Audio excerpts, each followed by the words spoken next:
Ladies and gentlemen, my next guest needs no introduction. He's been on the show before, and he has one of the top episodes that we have ever produced here at SRS.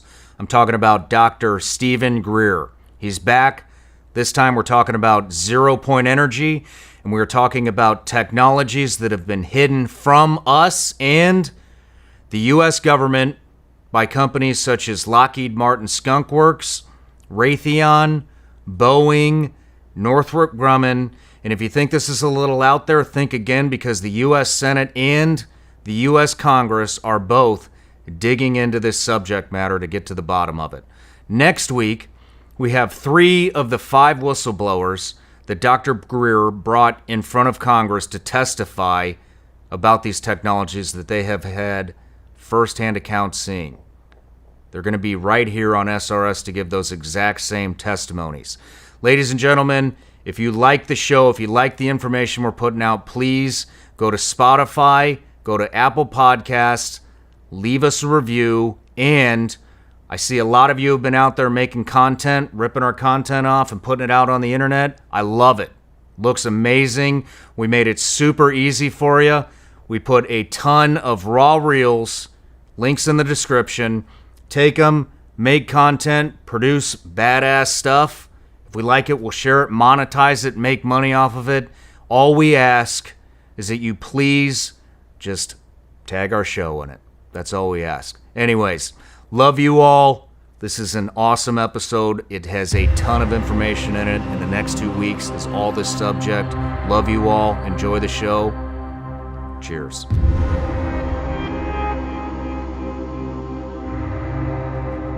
Dr. Greer, welcome back to the Shawn Ryan Show. I'm glad to be here. It's always good to see you.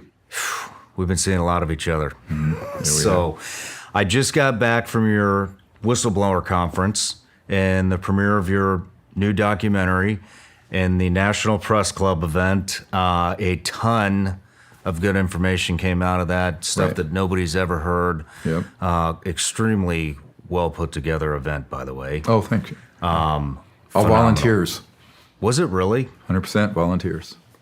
Incredible event from start to finish. Me and my friend Carter, who was the one to connect us, we just had a fantastic time and learned so much. And so we got a lot to talk about today. Diving into some of the whistleblower stuff. We're actually getting a handful of the whistleblowers that I think they came out of this show with your first interview. Is I correct? Some of them had contacted me and been involved before, some since. And of course, once that law got passed, allowing a pathway for them to testify about what they knew, notwithstanding their non-disclosure agreements, that sort of opened up a whole new tranche of people willing to come forward. And that process, I think we're having a couple of new whistleblowers every week now. Oh, that's amazing. Per week, yeah. Well, we're going to dive into all of that, and thank you for connecting me with them, by the way. So let me give you a proper introduction here, even though you don't need one. But Dr. Stephen Greer, you just came out with the new documentary, The Lost Century, which is #1 on iTunes, #1 on Amazon, #1 on anything else? Google Play, all the sites, yeah. Everything. Yeah. #1 documentary released. Retired emergency doctor, founder of the Disclosure Project, documentarian, author, and leading authority on UFO, UAP intelligence. You've briefed multiple presidents. You've briefed the agency. You've briefed Congress, I believe. Recently, you presented evidence of the illegal black budget projects related to UFO, UAP operations by the U.S. government, and you have 33 years experience working in the UFO, UAP arena. Right. Am I missing anything? That's good enough. But we got a lot to cover. Like I said, we need to cover the Disclosure Project. We need to cover the Lost Century documentary, a little bit of the whistleblower stuff. Your documentary all about zero-point energy, fascinating stuff. What I'd like to do is, I'm not 100% spun up on some of the things that you were talking about, that I think a lot of the the rest of the audience was pretty spun up about. And I don't think my audience is 100% spun up on all of these topics either. Right. So I just want to go through some basic stuff to help me and the audience understand what we're about to talk about a little bit more when it comes to the black budgets and stuff like that. So a lot of these companies that, you know, are part of the military industrial complex, if you will, I've had a lot of experience with Lockheed, with Raytheon, with these types of companies when it comes to field operations and kind of the stuff that I was doing in my arena as a special operator. I don't know about what they're doing and how they play in with this black budget stuff. And so I'd like to go through a couple of the companies and just have you just educate me and the audience about it. Right. And let's start with Lockheed Skunk Works. Well, of course, the Skunk Works, dates back to the 50s and 60s. Kelly Johnson, whose, by the way, UFO encounter report we have, was given to us by Lieutenant Colonel Heckert, who knew him, who was our U-2 spy plane witness who encountered these objects as a U-2 pilot. But and then, of course, Ben Rich. Ben Rich was the head of the Lockheed Skunk Works and acknowledged towards the end of his period there that they had technologies that could, quote, take ET home. He also stated there were no private conversations anywhere on the earth. True. No matter what your encryption is. And also he said that anything you imagine, we have already done at the Skunk Works. Now, there's the Skunk Works that would deal with a conventional jet, rocket, ramjet type classified aircraft, right? But then there's another division that is the deep black. I want to make a distinction between the black budget and highly classified, legally overseen projects. Here I'm talking about, there's a guy I'm working with now who literally oversees the black budget of the United States. He was never read in on the UFO or UAP issue. And when he tried to find out, he went out to the Lockheed Skunk Works, he was shown a bunch of these conventional propulsion systems. He was not shown the ones that are the man-made UFOs, that are the electrogravitics, the things that float, boom, 100,000 miles per hour. So I think that that's one of the problems, is that there's almost two parallel systems. And there's very little points of intersection between the two, what I call the constitutional government of the United States. I just call it USG, the U.S. government, legal. And then there's the illegal secret government projects, okay, the ISG. So there are compartmented operations at the Lockheed Skunk Works dealing very specifically with this area of technology, which has nothing to do with rockets, jets, conventional aerodynamics. And it has to deal with electrogravitics, which is the ability to create a very high voltage system that causes a electromagnetic field propulsion. So there's almost like an electromagnetic field bubble around an object. It can levitate, lift, and it can go, Mach 300 and never have a sonic boom and no heat on the outer section of it. These are very advanced technologies. Now, those began to be studied back long before I was born, and I turned 68 this week, so you can imagine how long we've had these things. We actually mastered gravity control in October 1954. One of the members of my team for many years was in the vault. He was the top scientist at the Naval Research Labs, the very large Department of Defense lab in D.C. there. And I'd been in there, and he saw the documentation for this. So, and I think what the public, and this is true of the senators and the congressmen and the White House, they are not read in to these other projects. They simply aren't. I had a friend of Trump's tell me over this past weekend that he said, they just don't tell us much or anything, or very little. So I think that these sort of operations, as Eisenhower warned, have just gotten out of constitutional legal oversight. So I call those the illegal secret government projects. But those are in the Lockheed Skunk Works. So there's facilities out in the desert If you go out to the Mojave Desert, there's a facility and an underground opening. So the really sensitive facilities are all in underground skiffs or DUMS, deep underground military base facilities. And that whole area of California is like a beehive connected underneath with tunnels. Okay. I know where they are. I know people who've worked in them. Now remember, are those all Lockheed? No, because those are actually built by Bechtel Corporation or HIT Construction. There are a few contractors who build these underground connectors. And for years, they used a nuclear-powered tunneling device that would go through bedrock and just glassify it. So you'd have a connecting tunnel between, say, Edwards Air Force Base and Nellis Range.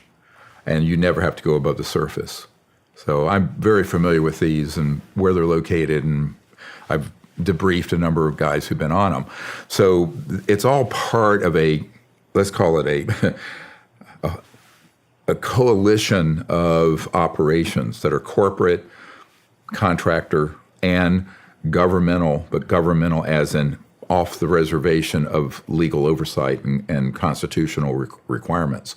This is why the Senate and the House are moving quickly to get this under control, because about a year and a half ago, we were providing enough information that they now realize that this is real, that the UAPs, UFOs are real, and they're beginning to realize that a bunch of them are ours, but they're being used in deceptive indications and warnings, meaning false flag operations.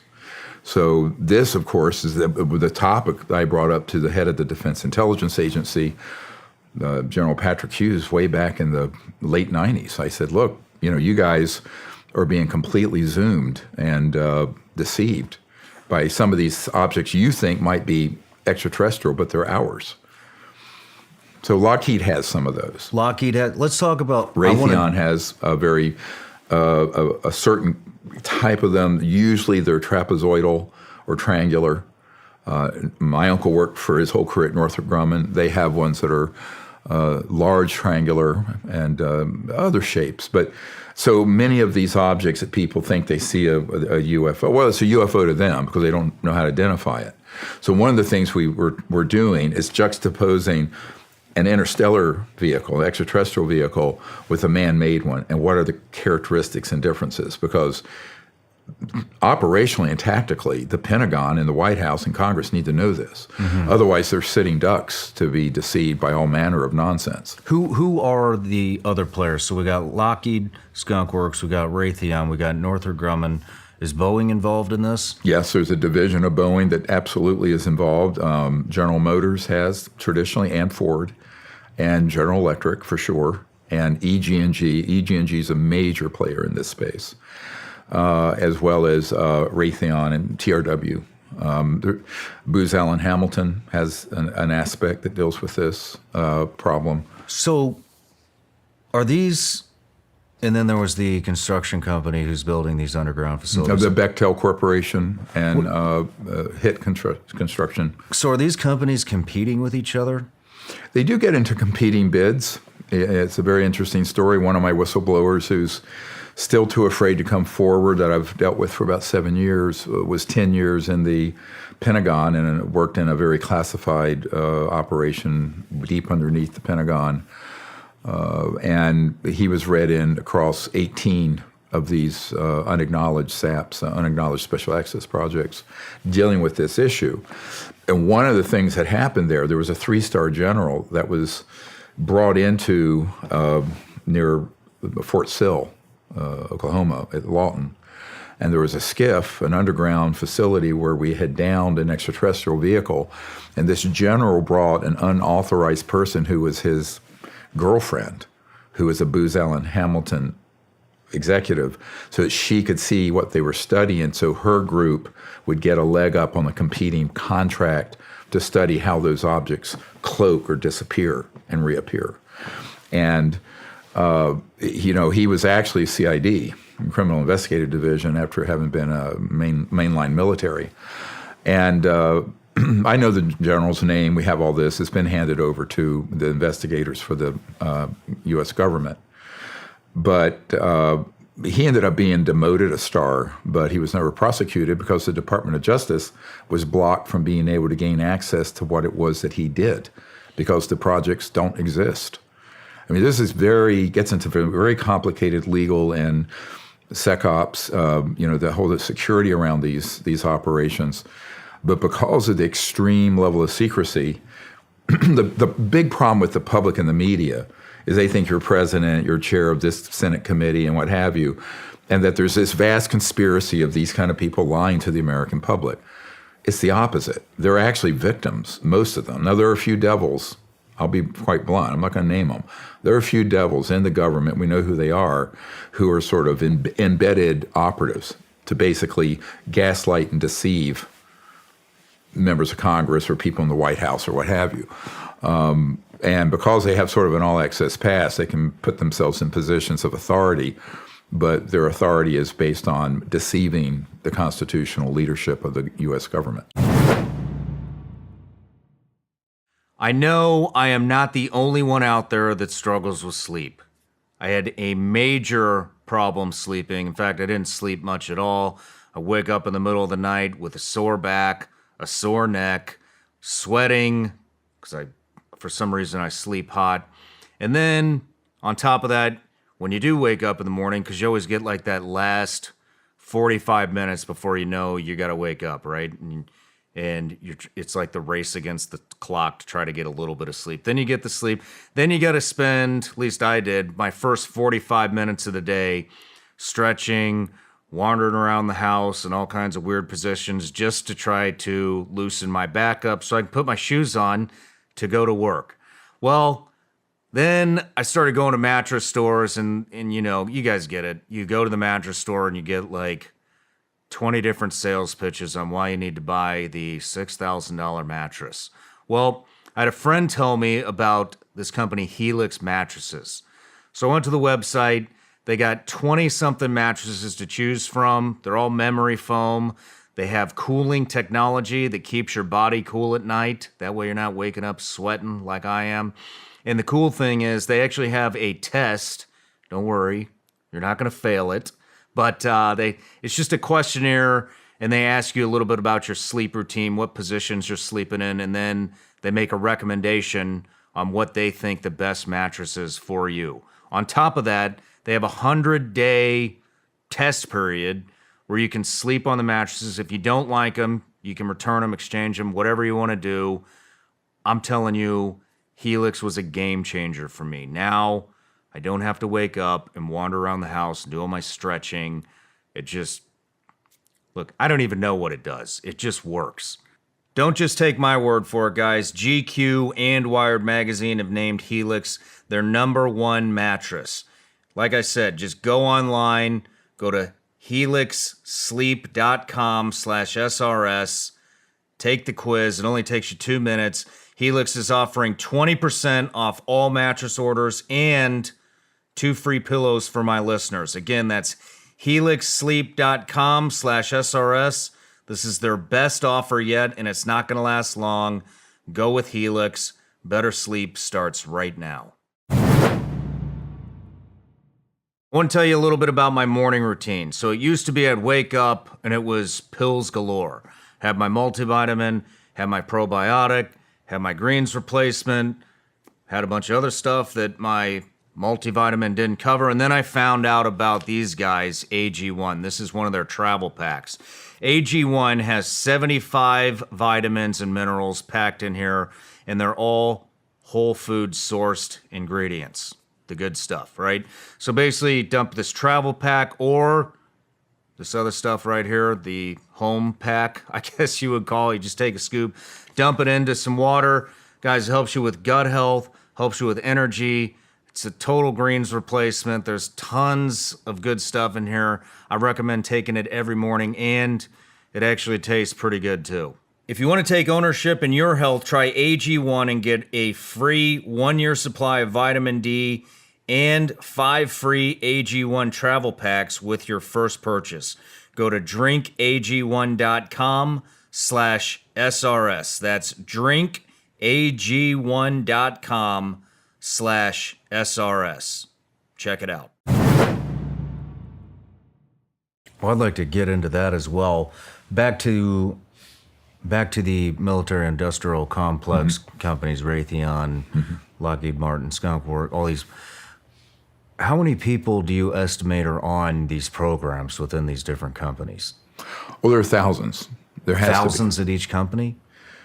Not at each company. Well, the bigger ones, very likely. Now, remember, you can have, because of top secret special compartmented information protocols, you can have a guy at this desk in a cubicle working on something. He'll have no idea what this one's working on. So you have basically an enterprise of people that are all working on one project, not realizing what that project is. Correct. Okay. They wouldn't know. Now, at the more senior management and coordination, they would, obviously. But let's call them the pieces out there. They would have one piece of it. But those can be very valuable sources of intelligence that I've been meeting with for decades, because they may know just one area. They may have this one sliver of information. I feel like my job has been to do the whole comprehensive intelligence assessment from thousands of pieces from credible people inside these corporations and in government programs, and put them together into it's like a scattered puzzle with 1,000 pieces. So you got to eventually put it together into the picture. And so sort of one of my tasks is to make that picture come together based on specific evidence, whistleblower testimony, documents, everything, which has really been my whole project. I mean, since 92, 93, when I briefed the CIA director in 93, we had a comprehensive assessment of the situation. And that's evolved in 30 years, obviously, because we keep getting more granular detail and specific intelligence. And this is what we've been handing over to the U.S. government since they passed the law a couple years ago, ordering the Director of National Intelligence and the Pentagon to report on this. Now, the problem is the people who were put in charge of that, to be quite blunt, couldn't find their ass in a well-lighted room with both hands. And sorry, it was my old Southern expression, but they absolutely had no idea, about the issue. And you saw last spring, there was a couple of those guys, Dr. Shawn Kirkpatrick and an ONI guy, and they were before Congress, members of Congress who'd looked at our disclosure project content prior, about the Maelstrom Air Force Base, Minot, North Dakota case where there was a intercontinental ballistic missiles taken offline. I think it was 18 of them, something like that. And they asked Dr. Kirkpatrick and the other gentleman from Naval Intelligence, and they go, well, we've never heard of that. Well, anyone who would have read the disclosure book that came out in 2001, we have the documents, we have the government official documents, we have the NORAD documents, we have the two witnesses, one who was in NORAD and one who was in the silo, all on the record, right? Wow. Firsthand. So now we have 100 of those that we've already brought out. Go to my YouTube channel. You'll see 70 of them up there, or 80. The problem is that when you're first trying to find out about this, the amount of information, like we're sitting on 8, 9, 10 terabytes of data in my archive that we're trying to organize. We call it the Disclosure Project Intelligence Archive, the DPIA.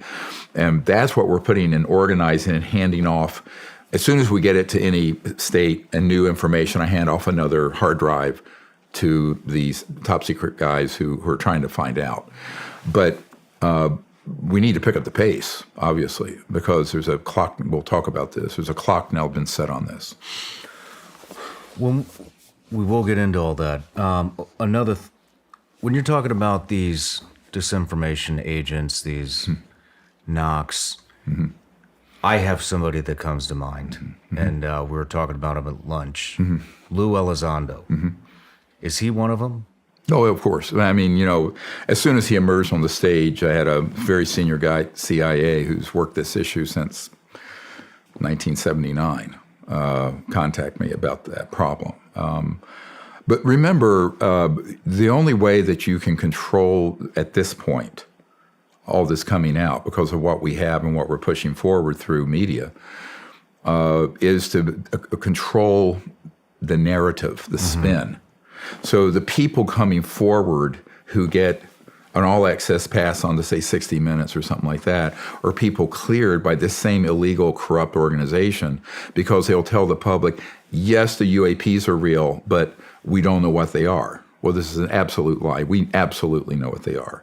Some of them are ours, man-made, and are confused quite frequently with the others, which are of extraterrestrial origin, or ETVs, extraterrestrial vehicles. And those operatives are taught very well to take an issue, grab it, capture it, and then spin it in the direction that they want. Now, the direction they want is endless ambiguity. Gee, we don't know what they are. We don't know what they are. It's nonsense. We've proven what they are. Well, I have 755 whistleblowers. You have 755 whistleblowers? Yeah. I mean, this archive is unbelievable. You had mentioned that you would want to debate Lou Elizondo. Oh, I'd be happy to. I mean, someone brought that up a couple years ago. I don't have any animus towards him personally. I just know what his role and function is because I was given a heads up on it as soon as he emerged out of the Pentagon and stood up his operation with this young guy I used to hang with, Tom DeLonge of Blink-182. He'd stay at my house in Virginia. But what you expect counterintelligence and disinformation agents to do is to do exactly that. Now, remember, all that happened when our documentary Unacknowledged, which you can still see on Amazon Prime and everywhere, reached about 750 million viewers. At that point, they said, we need to take this narrative, acknowledge that these are real, but then change the narrative from the truth, which is what we're putting out, to sort of a fantasy or sort of a diversion. And then those folks like Chris Mellon and Nick Pope and Elizondo would go up on Capitol Hill, whisper into the ears of folks like Senator Rubio of the Intelligence Committee and others, basically telling them false information. But the false information works when you can put it around something real. Now, what was the real thing? The tic-tac, the F-18 Hornets chasing off the coast of California, those events that happened, that the footage was leaked, it was a vehicle for them to attach that false narrative to it. Okay. So you have to understand how counterintelligence and psychological warfare operations are designed. It's very effective. I mean, it is very effective. I would say 90% of people who study UFOs got gaslit. Certainly the U.S. Congress and the media did. So they're very good at doing it. It doesn't mean that it's right, but I'd be very happy to go tete-a-tete on that with anybody. Let's talk about, I would love to host that, by the way. Great, so do it. Yeah, maybe we can get something going. Although I have to tell you, he's called me a terrorist, which I find rather funny. Oh, boy. Here we go. Here we go. Hey, I've had 30 years of defamation of my character, so I'm sort of bulletproof from it. Yeah. The Stargate program. Mm-hmm. During your last interview, I saw a lot of comment. There's two programs that I would like you to explain before we dive into the nuts and bolts of what we're going to. A lot of questions about the Stargate program. Can you enlighten us? Well, you'd have to describe it. That name is not a code word that I've been introduced to from a reliable inside source person who knows. Okay. So here's just to give you an idea of my discipline. Well, I appreciate the honesty. Thank you. So if somebody has told me about an operation, whether it's a code word, code numbered, or just a general project that I know has the credentials and we know he was involved directly, firsthand, not second, third, fourth-hand gossip over the internet, then I will speak to that. But now, if you describe to me what people think Stargate is, I can comment on whether it's got any legitimacy. Well, from what I've read, people are saying that the Stargate program is doing some kind of experimentation with kids. Mm-hmm. Oh, well. I mean, it has a different name, but absolutely that's true. And as you know, Mr. Herrera, the Marine who was at our conference, who I think you'll be speaking with soon, he came across such an operation. He initially thought they were transporting in this man-made UFO drugs. They certainly had weapons, illegal weapons that they were distributing. But those crates that our forensic aerospace artist drew, or we had a knock who was there, who had been involved in an operation after that. And those were transporting children and women and certain men who had certain capabilities that would be used in experimental projects here and in other countries. It's a monstrous program. There's a man who lives right near here who was a CIA operative and was very young, was one of these victims of this. And he wants to come forward, but he's quite frightened. He's already signed affidavits about it. But there's a CIA black site 160 not far from Nashville that was involved in some of these operations, mostly drugs and drug running, but also trafficking. So it's a human trafficking operation. It's part of Stargate. Yeah, but you have to understand what it's for. It's not for, shits and giggles, excuse me. It's rather, I have to say, some of these projects, they're very disturbing. And I don't know how much people want to hear this, but they want to hear it. It will keep you awake at night. If you have children like I do. But they're used in very specific operations, and they're selected for certain capabilities, particularly psi capabilities. Okay. And those are used in projects that these illegal projects are running for the purpose of communication. So what's coming to my mind right now is remote viewing. Yes. Is that involved in this? But in a very high-tech way, technologically. Most of the subjects die as a consequence of what they're made to do. But they have certain aptitudes and abilities for which they are screened, and then they are abducted and taken. Now, keep in mind, this is also, there are a lot of operations that are related to this. Recently there was a whistleblower came out talking about the aliens murdering humans, and he was referring to a case that I know for a fact were our operations, these illegal secret government operations that were down in South America, and they've done it in Africa also, where they have killed innocent people in villages to make it look like an alien attack. Now, that information is being now provided to Congressman Tim Burchett and the Senate Intelligence Committee as if those were extraterrestrial events. They have no idea it's our guys doing it. I'm trying to get Tim on the show. No, he's great. I've met with him. He's in this heart and soul. Here's the risk, though, and if anyone in Congress is watching, I want to word this very carefully. A little knowledge is an extremely dangerous thing here, because this is a hall of smoke and mirrors and deception, and you have to then wind this back. What would a clandestine operation have if unsupervised since the late 1950s, where they've had some of the most brilliant scientific minds I've ever met working these projects? They've had almost an infinite amount of money, trillions of dollars that have gone into the R&D, studying both human breakthroughs and also extraterrestrial vehicles, propulsion systems, communication systems, material science, what things are made of, how they're made. Well, you figure after 80 years of that and trillions of dollars, you're going to have some payoffs.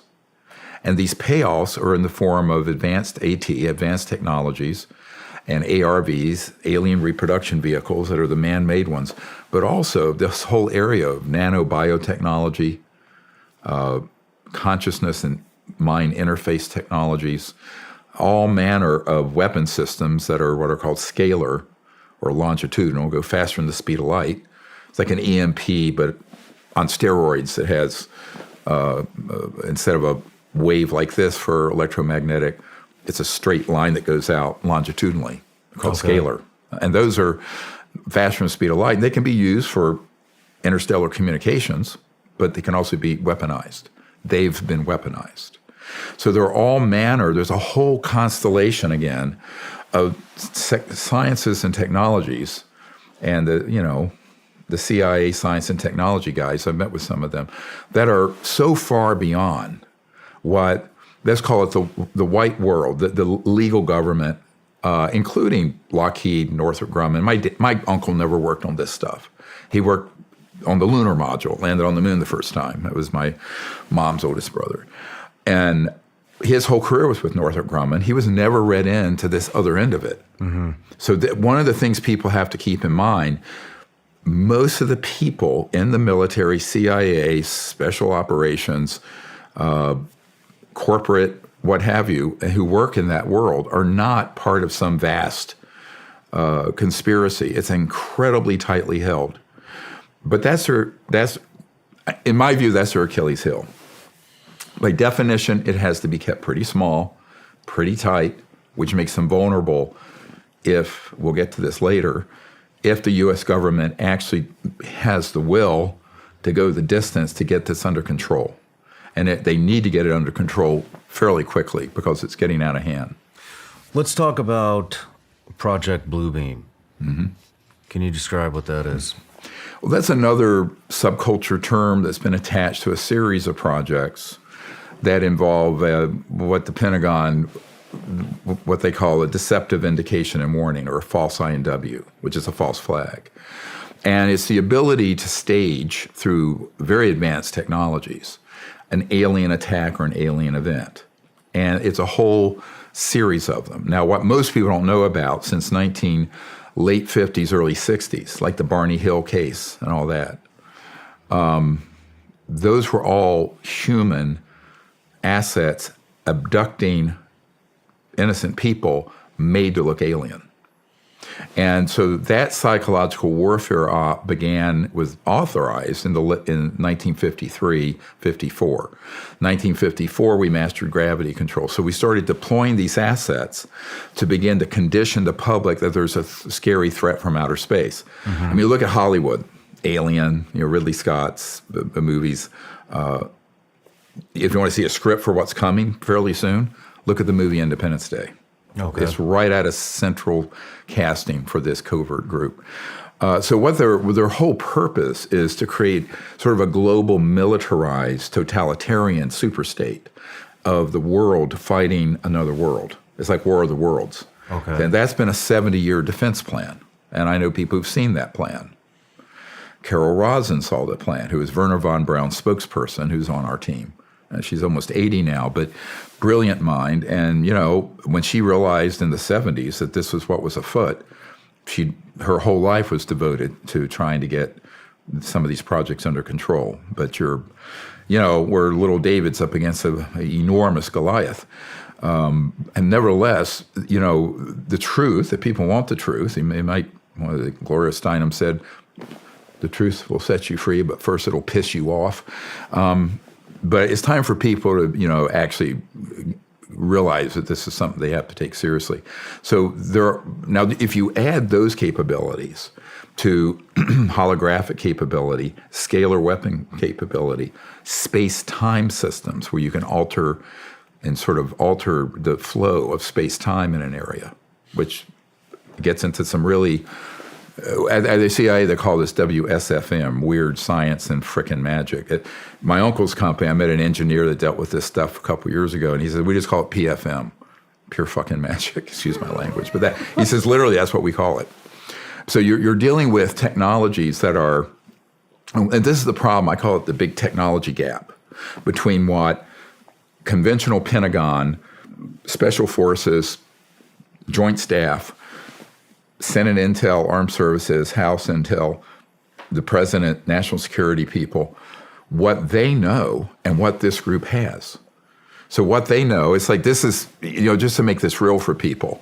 When I was briefing years ago, the admiral in charge of J2, Joint Intelligence for Joint Chiefs of Staff, Admiral Wilson, and that memo leaked out where he was debriefed by Dr. Davis, and everyone went, oh, my God. And it states, I was there for a stand-up briefing, and what they don't know is that at the end of it, I asked the Admiral to help us get to, and this is 97, this is 26 years ago. And he said, well, I don't know how I'm going to help with something when the best technology we can deploy, is a B-2 stealth. And this other group have objects that can do circles around the B-2. And he acknowledged that to me. I said, well, that doesn't mean you can't. He says, well, I can't unless it's authorized. I said, well, where do you need the authorization? Well, he felt he needed authorization from the SecDef, who had already been waived off, and the president, which was Clinton at the time, who had also, I have a very interesting story since I saw you, but we knew that Clinton had been approached by George H.W. Bush and told, butt out, this is none of your business, dealing with the UFO issue. Because this was one of the very first things Clinton wanted to know about, because I knew people who lived at the White House with him. He was very keen on getting to the bottom of it, but the efforts he launched were torpedoed, and he eventually backed off of it. But, Interesting. Yeah, I know that whole story. It's an ugly story of corruption and power being abused. But he did initially want to really find out what was going on, and it was a sincere effort. And there was an entire special operation stood up around getting that.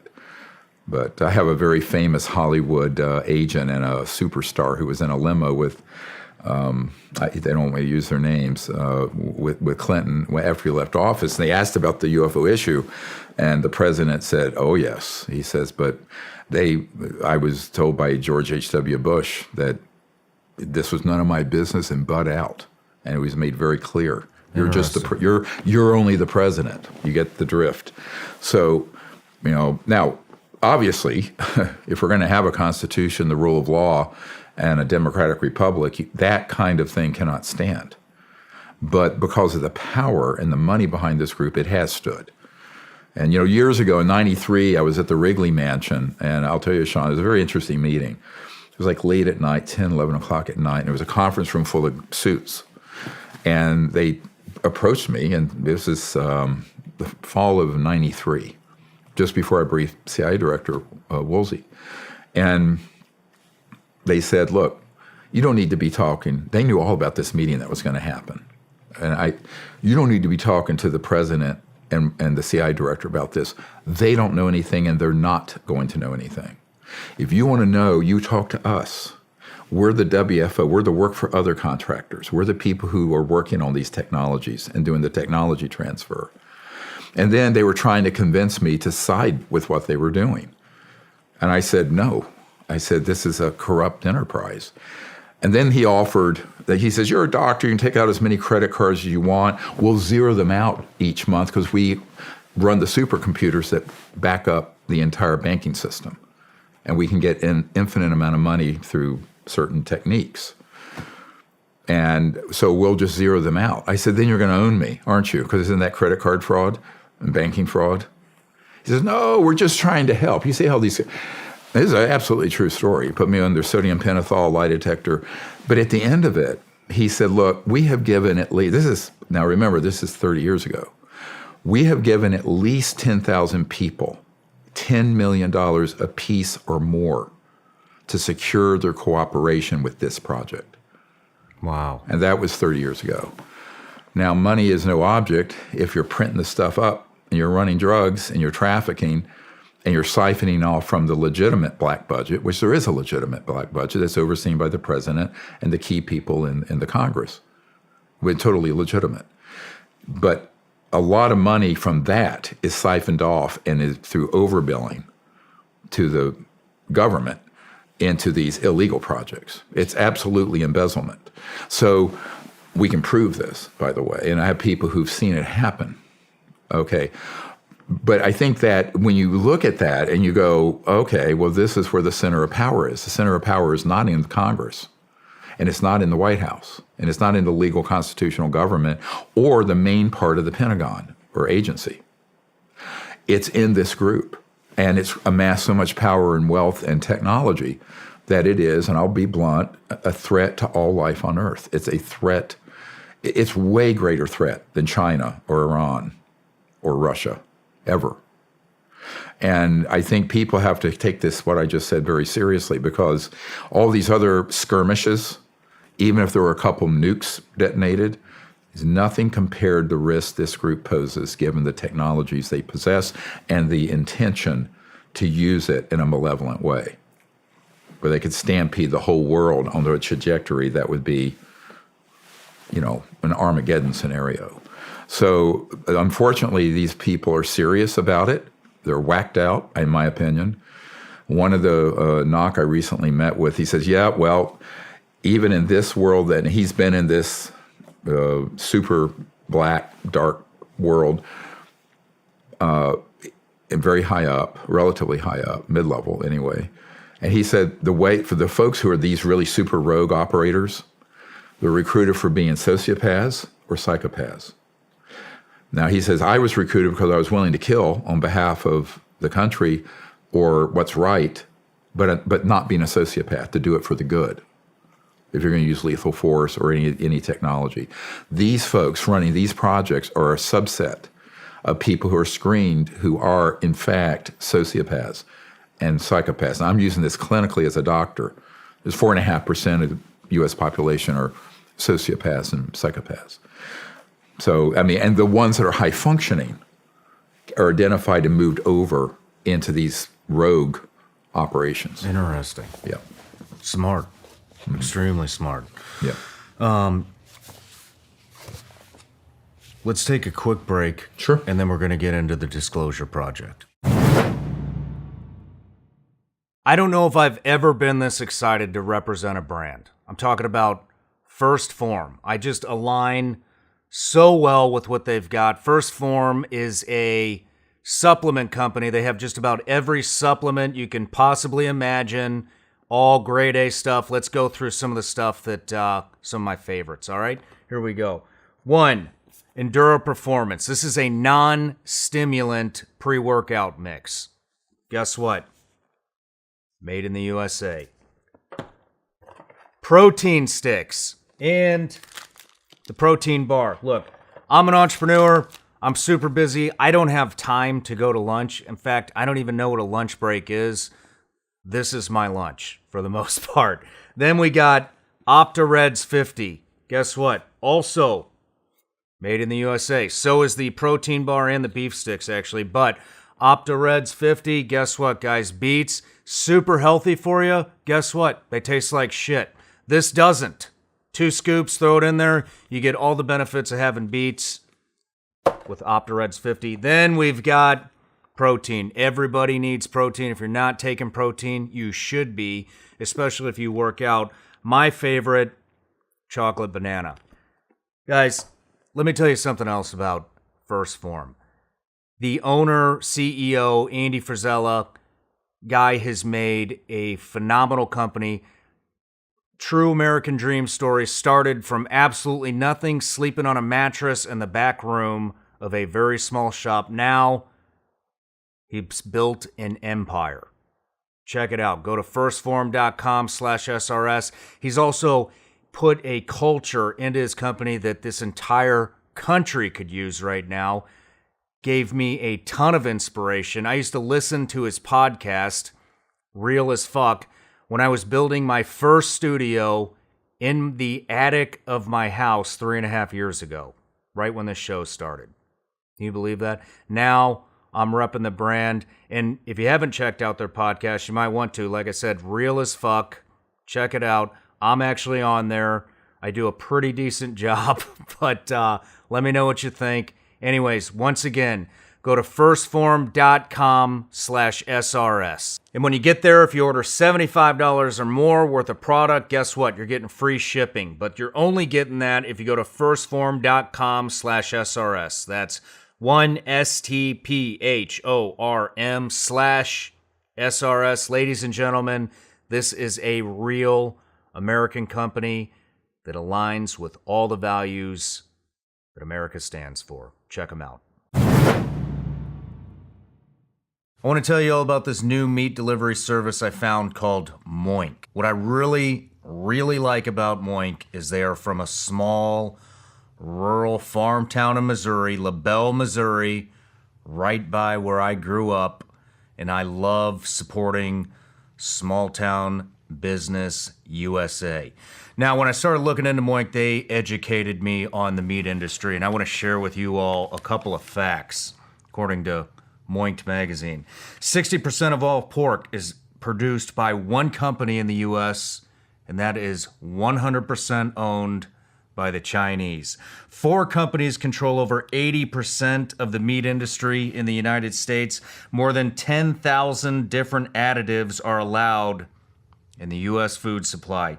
99% of chicken, 95% of hogs, 78% of cattle in the U.S. are raised in confinement buildings or feedlots. It means they're not moving around freely. 80% of the antibiotics consumed in the U.S. are fed to animals. Here's a stat. In 2016, 18.4 million pounds of antibiotics were sold for livestock. And that's what you're eating.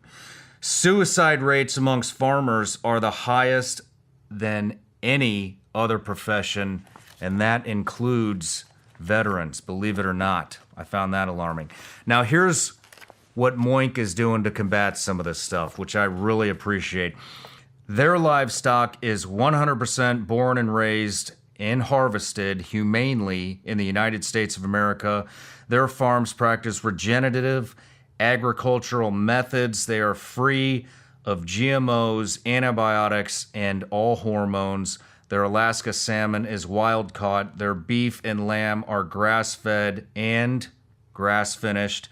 Their boxes ship from rural America, right in small-town Missouri. Love it. Their chicken and pork are pasture-raised. So, guys, check them out. Moink. Keep America farming going by signing up at moinkbox.com/SRS. Right now, listeners on this show get free bacon in your first box. It will be the best bacon you will ever taste, but it's only for a limited time. It's spelled Moink, MOINK, box.com/SRS. That's moinkbox.com/SRS. All right, Dr. Greer, we're back from the break. I forgot to give you a gift. Every time, the last time I forgot to do this too. It's okay. We just get to go. We get to go, and I get fascinated. Well, thank you. You're welcome. Oh, a gift bag for winning the contest for the whatever it is I've done. Thank you. You're welcome. So those in there, they got the Vigilance League gummy bears. Oh, good. Legal in all 50 states, believe it or not. And I got your hat too. But thank you. Let's move on. So, oh, good. You're going to disguise me up now. So, I got a question from a friend of mine. I tried to connect you guys. I don't know if you guys connected or not, but my friend Chris Beck. And he just said an idea to run by you. Does this theory line up with UFO sightings? And then the question is it easier to see UFOs in grays in early hours, 1 hour before sunrise to an hour after sunrise? The ultraviolet of the sun is highest in these hours. To see reppies is hour before and hour after sunset because infrared is highest in these hours. Well, actually, it really depends on what modality they're operating in. So what that means is an interstellar vehicle. Now, let's distinguish between the ones that we have versus the ones that are interstellar. They can phase in and out of this, say, 3D instantaneously. So you could have one right over your building right here. No sensor would pick it up because it's actually shifted the frequency of it out of linear space-time. So this is what I call trans-dimensional physics. And then in an instant, nanosecond, it could be 3D, or it could be something in between. So it's a little bit, if you've ever had a rheostat for a dimmer switch or something, you can make it brighter, dimmer, turn it all the way off. So those technologies allow for an object to be fully in 3D or shifted dimensionally, literally, out into another dimension and back. Now, these are not interdimensional, they're more trans-dimensional because their origins are another star system. There are also interdimensional objects, and those are things from another dimension that is not from the material cosmos, but they can be confused with some of the extraterrestrial phenomena. It's a very complex thing. So in terms of seeing these objects, I think people, when it's not super bright with the sun, you're going to see more an object that's going to be silhouetted than in bright sunlight. Okay. And the other issue, I think, is that the ones that we have can also operate in a way where they are substantially have an electromagnetic field around them that can kind of cloak them, but under certain lighting conditions and radiation, let's call it infrared, ultraviolet, it depends on the condition, you can get a glimpse of them as they're moving. So I think that this gets into understanding the underlying technology and physics of how these objects work. And that's why when we're doing our expeditions where we're going out, making contact and looking, we have a whole set of protocols, and I train people on what to look for, what the phenomenon might be. You know, if you're having cameras, whether it's settings, I don't do camera work. Full disclosure, I'm an idiot with cameras. But so that you have it set properly, and also know what to look for. But I think that the technology determines more than the time of day. But the time of day might facilitate. That's why I think when it's still light, but it's not bright light, and that spectrum, you'll see an object more easily. Okay. But I think it has to do with, I don't think it has to do with the actual innate occurrence. I think it has to do with what we can see. What we can see with these things. Okay. Are ours. Yeah. That makes a lot of sense. When you're talking transdimensional, how do I even ask this? When we're talking other dimensions, what does that mean? Well, the universe, let's call it the cosmos, it's described by astrophysicists as sort of this 3D thing. Now, if you look at quantum entanglement and the concepts of the universe being a holographic conscious entity, which it is, then you start talking about not just material, but you're also talking about other dimensions that are at refined levels of frequencies and vibration. So the speed of light, the speed of electrons, atoms, what have you, all of that would pertain to what we call the 3D, three-dimensional. If you were to cross over that in frequencies, and this is, again, where you start getting into some very strange WSFM, like I mentioned, phenomenon, then you're talking about other embedded dimensions, but it's not like it's some distant place, it's folded within. So, a hologram, if you look at a hologram of Marilyn Monroe with her dress blowing up, like that, if you were to just zoom in on one little piece of that dress on the edge of her skirt, and zoom in on it, the entire image would be in there, and zoom in again, it's holographic. So you have to kind of get your mind around the cosmos is this conscious quantum hologram. And so there are many, many, many dimensions, not just this plane of 3-dimension, that is all enfolded within it. So a lot of the confusion happens where everything like something weird, like a poltergeist event, will be conflated with something extraterrestrial. Well, it isn't. It was someone who, like in the ER, I had this happen once, some guy that was killed, couldn't save him, it was murder, and he was angry, and at 3 a.m, he started taking all the stuff out of the cabinets. But he wasn't there. It was just his spirit. Weird stuff. So that kind of phenomenon isn't extraterrestrial, it's interdimensional. You see what I'm saying? I do. Okay, so I'm trying to do some very kind of crude analogies, but the confusion comes in is that if you're an interstellar capable civilization, which means you're going from point A in the cosmos to here, B, it's like if this were a piece of paper, you're not going a straight line across the paper, you're folding the paper, being space-time. Okay. And so these 2 points are here. I'm enlightened now.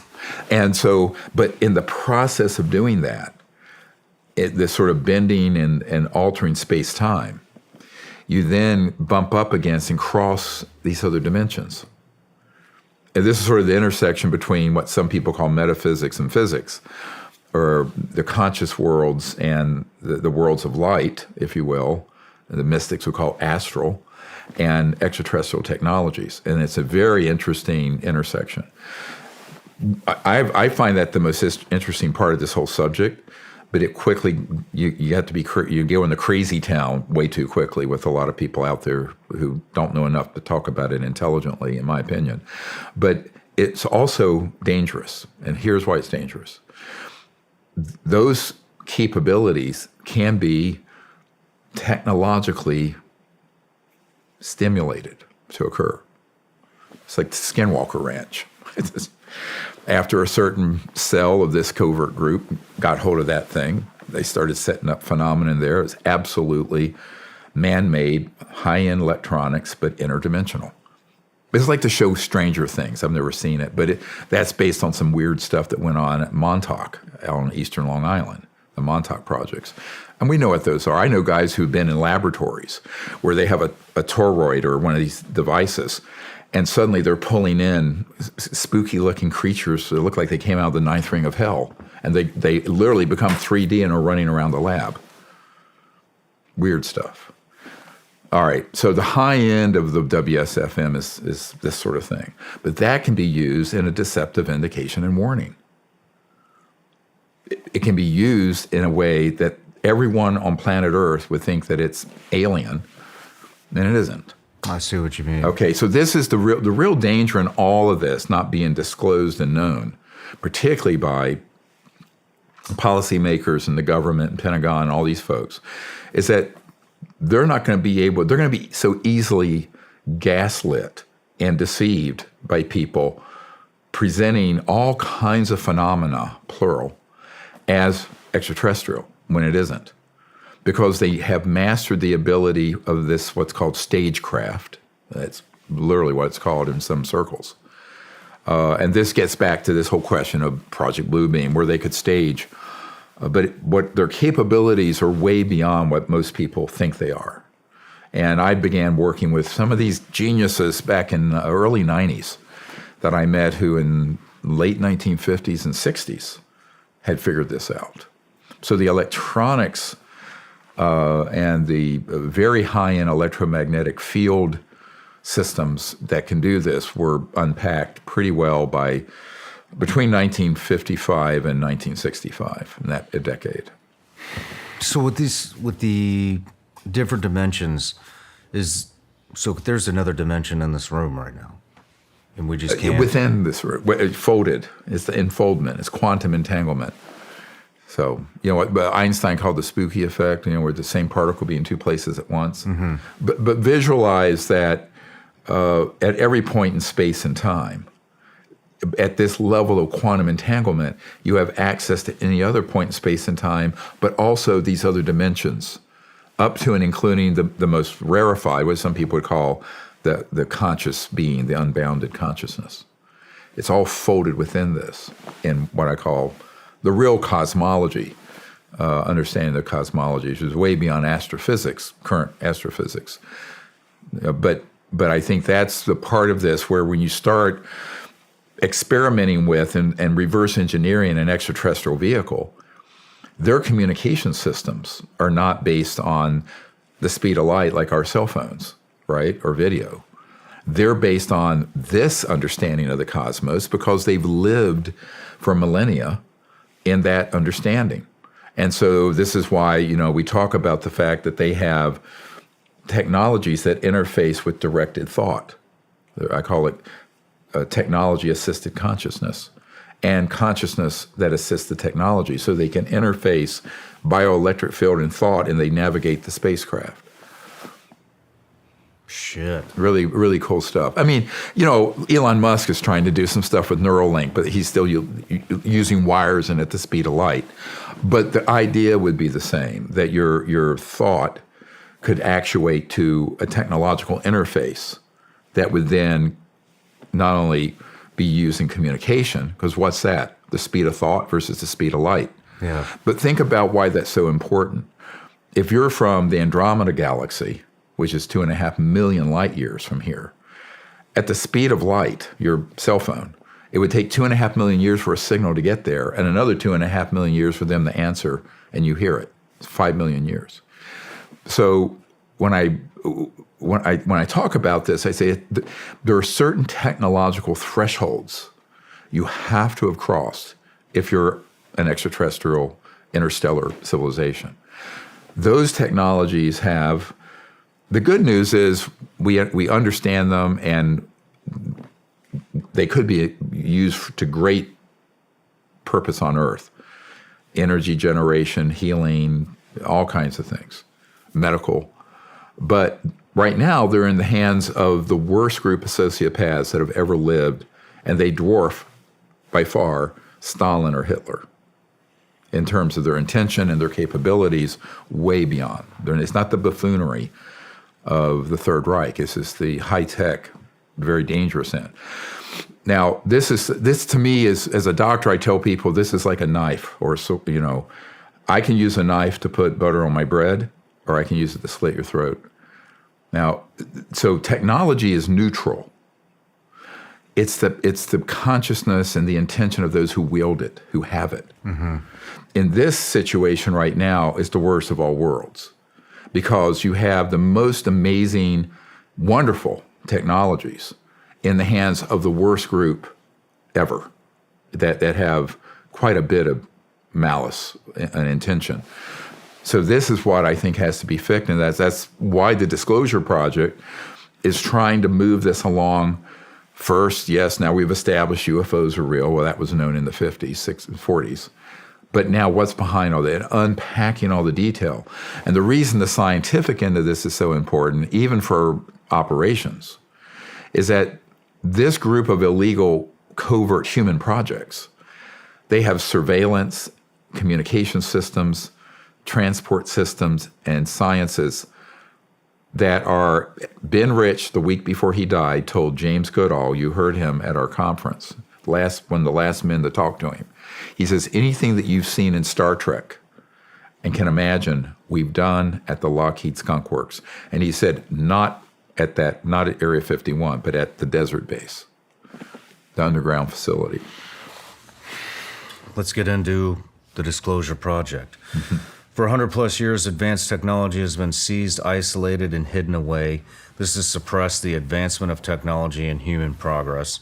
The Disclosure Project archives include government documents from the United States, Canada, Australia, Russia, and the UK, 145 top secret facilities and base maps, 755 now, witness accounts from military, corporate, and government sources, 121 UFO crash retrievals. Yep, that's all in our archive. What are some of the 145 top secret facilities that you know about? Well, everyone talks about Area 51. That's an old one. It's still operational. And particularly, S3, S4, Pahut Mesa, out in Groom Lake. Are these in the U.S.? Yeah, this is Nellis. Okay. That one. And that's operational, has been since the 50s. A more state-of-the-art one is actually in the Dugway Proving Grounds, which is in Utah. Is this the one that you disclosed at the conference? Yes. I'm going to put a picture up of it right now. And so that facility, there's something called the Avery sector, Avery, where there are these assets. There's an extraterrestrial vehicle that was being studied there when one of our witnesses, I think he was there in 2009, when that object had been downed. They're downed by these electromagnetic pulse weapons because the ET craft are completely electromagnetic. So, a kinetic weapon would not be so effective, missile or a laser. But an electromagnetic pulse or scalar weapon stuns them and they'll come down. Sometimes they crash, sometimes they're intact. If they're intact, then you have the whole thing to study. And that's where this man was in a facility where they had an entire intact one. And then, there's a vast underground facility there. So they're downing these aircraft with basically a directed EMP weapon. Yes, but are more sophisticated than the legal constitutional government would know about, because you're going to add to normal EMP, let's call it a supercharged part of it that's scalar, what I mentioned before, where it's a point that goes out longitudinally without the waveform. Okay. So that's why, light propagates at 186,000 miles every second. These are not limited that way because it's a point that goes out straight line. See what I'm saying? Yes. So now you're exceeding the speed of light. It's essentially teleportation. That's different. We'll get into that if you want to. But no, I'm talking about just a type of energy weapon. Mm-hmm. But it can also be used for communication. And I think in the old days, in the early 20th century, mid 20th century, there were people who stumbled across. And Tesla wrote about scalar waves. So hold on. Can be used for other. This isn't a point A to point B line. It's not linear. It's not a linear weapon. If I shoot a gun, the bullet goes. You can see it, right? And if I shot a laser, you could see it. Travel from point A to point B. Are you saying that these weapons do not? Well, they go from point A to point B, but bypassing linear space-time, meaning they're in the entangled quantum. Okay.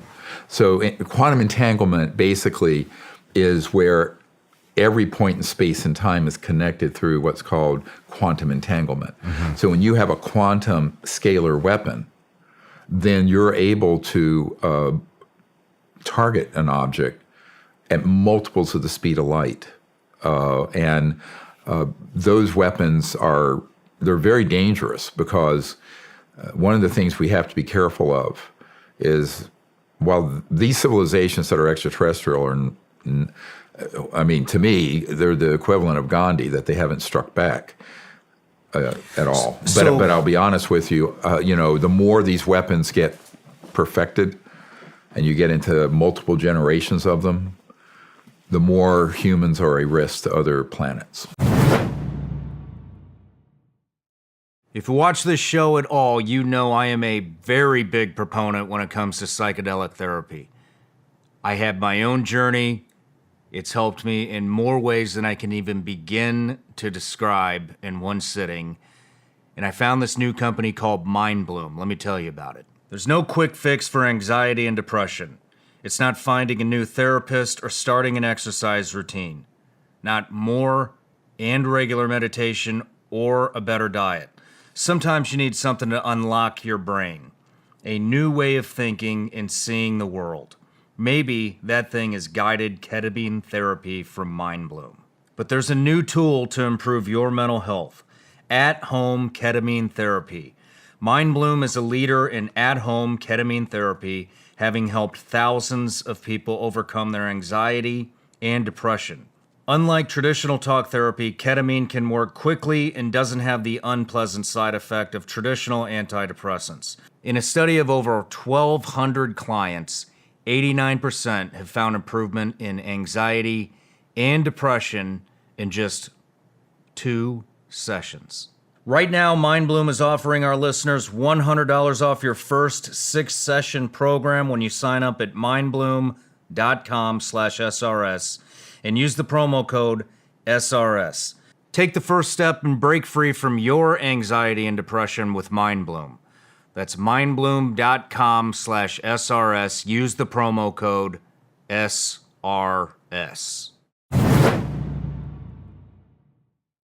I want to give a big thank you out right now to all the Vigilance Elite patrons out there that are watching the show right now. Just want to say thank you guys. You are our top supporters and you're what makes this show actually happen. If you're not on Vigilance Elite Patreon, I want to tell you a little bit about what's going on in there. So, we do a little bit of everything. There's plenty of behind-the-scenes content from the actual Shawn Ryan show. On top of that, basically what I do is I take a lot of the questions that I get from you guys, or the patrons, and then I turn them into videos. So right now, there's a lot of concern about self-defense, home defense, crimes on the rise, all throughout the country, actually all throughout the world. And so we talk about everything from how to prep your home, how to clear your home, how to get familiar with a firearm, both rifle and pistol, for beginners and advanced. We talk about mindset, we talk about defensive driving. We have an end of the month live chat that I'm on at the end of every month where we can talk about whatever topics you guys have. It's actually done on Zoom. You might enjoy it. Check it out. And if Zoom's not your thing, or you don't like live chats, like I said, there's a library of well over 100 videos on where to start with prepping, all the firearm stuff, pretty much anything you can think of, it's on there. So anyways, go to www.patreon.com/vigilanceelite, or just go in the link in the description. It'll take you right there. And if you don't want to, and you just want to continue to watch the show, that's fine too. I appreciate it either way. Love you all. Let's get back to the show. Thank you. Well, with these weapons, I'm trying to understand this. Yeah. And I think I have at least a grasp of quantum entanglement. So what you're saying, so every point of space and time is connected. Correct. Through whatever, atoms. I'll just call them atoms. Yeah, but with no time delay. And so if I was to use one of these energy weapons, let's just say from me to you, 6 feet apart, and I use this energy weapon at the exact same time to an object that's 75,000 miles away. It'd be the same time interval. It would be... Take them out, same amount of time. It would be the exact same amount of time. Right. Okay, that's what I thought. So how does that differentiate from teleportation? Teleportation is actually the movement of an object from point to A to B. Okay. Okay, not just the energy. So you take this bottle and you do it that way. Okay. So it's in the same sort of, again, category of transdimensional physics and advanced physics and technologies. And the real action is in the electromagnetic and magnetic spin, all of that. And so the people who understand this that I've met with who've worked on these technologies and have had them in their labs, and I've been in some of these labs, is a fascinating technology. And if it was used for something good, I mean, we'd have a whole new planet here. I mean, it'd be phenomenal, beautiful. Wow. Well, that's what The Lost Century, the documentary that we just released, is all about 100 years of these sort of technologies that have been sequestered and confiscated, and how, if they were disclosed, we would have a civilization well within your baby's lifetime. Before he's in high school, we'd have a world with no pollution, no poverty, and no energy issues in terms of energy shortage, because you'd be pulling energy out of the fabric of space-time and the so-called zero point or quantum vacuum from this quantum level. And that's what Tesla stumbled across. I mean, he didn't call it that because the physics of it weren't fully elaborated, but he saw the effect of it. We're going to get into that. We're going to get into the documentary. For now, back to the underground facility. That's a big one at Dugway. It's what this gentleman firsthand had not been in it. He has the name of a scientist, senior scientist, U.S. government, that was at the Dugway facility, and he said that the complex that's underground goes out. It's about 1,300 square miles, not acres, miles. 1,300 square miles. Yeah. What's in there? All this stuff, the technologies, the craft, operations. We know that I had a man who was out there who had special night vision. He was special operations and embedded, but he was a scientist. And he was out there, and wee hours, there were these massive triangular objects, silent, launching from that area, but underground, and would come out over the range. No lights on them, totally, fully operational. And, you know, those are one category of the man-made advanced technology platforms, or alien reproduction vehicles, some people call them. There are quite a few out there at Dugway. These government documents from the U.S., Canada, Australia, Russia, and the U.K., what are some of those documents? Oh, they run the whole gamut. For example, I have a document, wasn't declassified, but it was provided to me by a source from Area 51, Nellis, and it lists, as of the early 90s, I got it in the 90s, all the code numbers and code names that were on a security alert because there were a group of civilians who were trying to spy on the range, where they had to shut everything down because there was a large group. And it was a security alert, but it was an NRO document, National Reconnaissance Office document. And it had key names on it. It had MAGI on it, the Majority Joint Intelligence Committee, or MAGIC. It had Cosmic Ops on it, Royal Ops. It had Blackjack Control on it. It had key actionable intelligence, and that's one of the documents I gave to some of the folks in the White House over the years, or Pentagon, because it's a legitimate document that actually gives specific code word and numbers that were out in that particular area. And it's still there. I mean, it's not like you pick up an asset like that and move it to where. So we know where they are. And that's why our 145 facilities, I've just learned of a new one that we'll be putting on that map soon. I'm supposed to be taken there. Where's this? I can't say where, but right now. Can we put the map up? Yes. And you put the map up, you'll see many of them are places people know. They know Edwards Air Force Base, but where? Where do you go to at the Nellis Range? It's a huge range, Air Force Base. And then the Nevada test site, which is where we tested nuclear weapons, going north. But out there's some very key assets. And there's a Delta Force helo base out there that's used for retrieving extraterrestrial vehicles and retrieving downed, accidentally crashed man-made ones that malfunction. So we have a man on our team who was on a retrieval operation initially for conventional aircraft, jets, for their classified components. And then he got read into an operation retrieving the man-made ones, which blew his mind, the Raytheon and Northrop ones.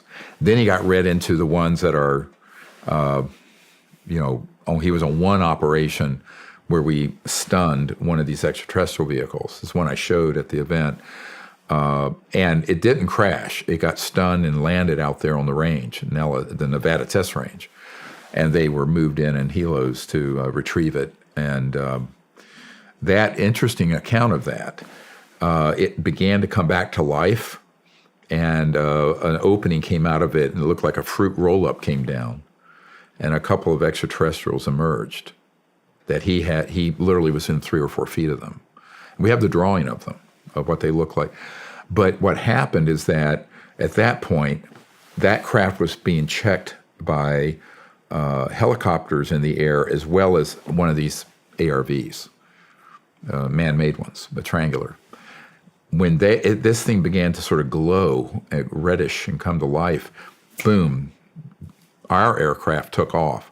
Now the boots on the ground there and the choppers on the ground, after a few minutes, they were all, I know this sounds like Star Trek, they were all teleported back to the helo base instantly. Holy shit. Yeah. Oh, yeah. And they weren't harmed. None of them were harmed. But apparently this whole event convinced this particular operator to get out of that system, because he knew what he sensed from these ETs was that they were completely benign, very much here to help us, and we were doing horrible things to them. And they also said, we know what you're doing. We're not going to allow you to do this much longer.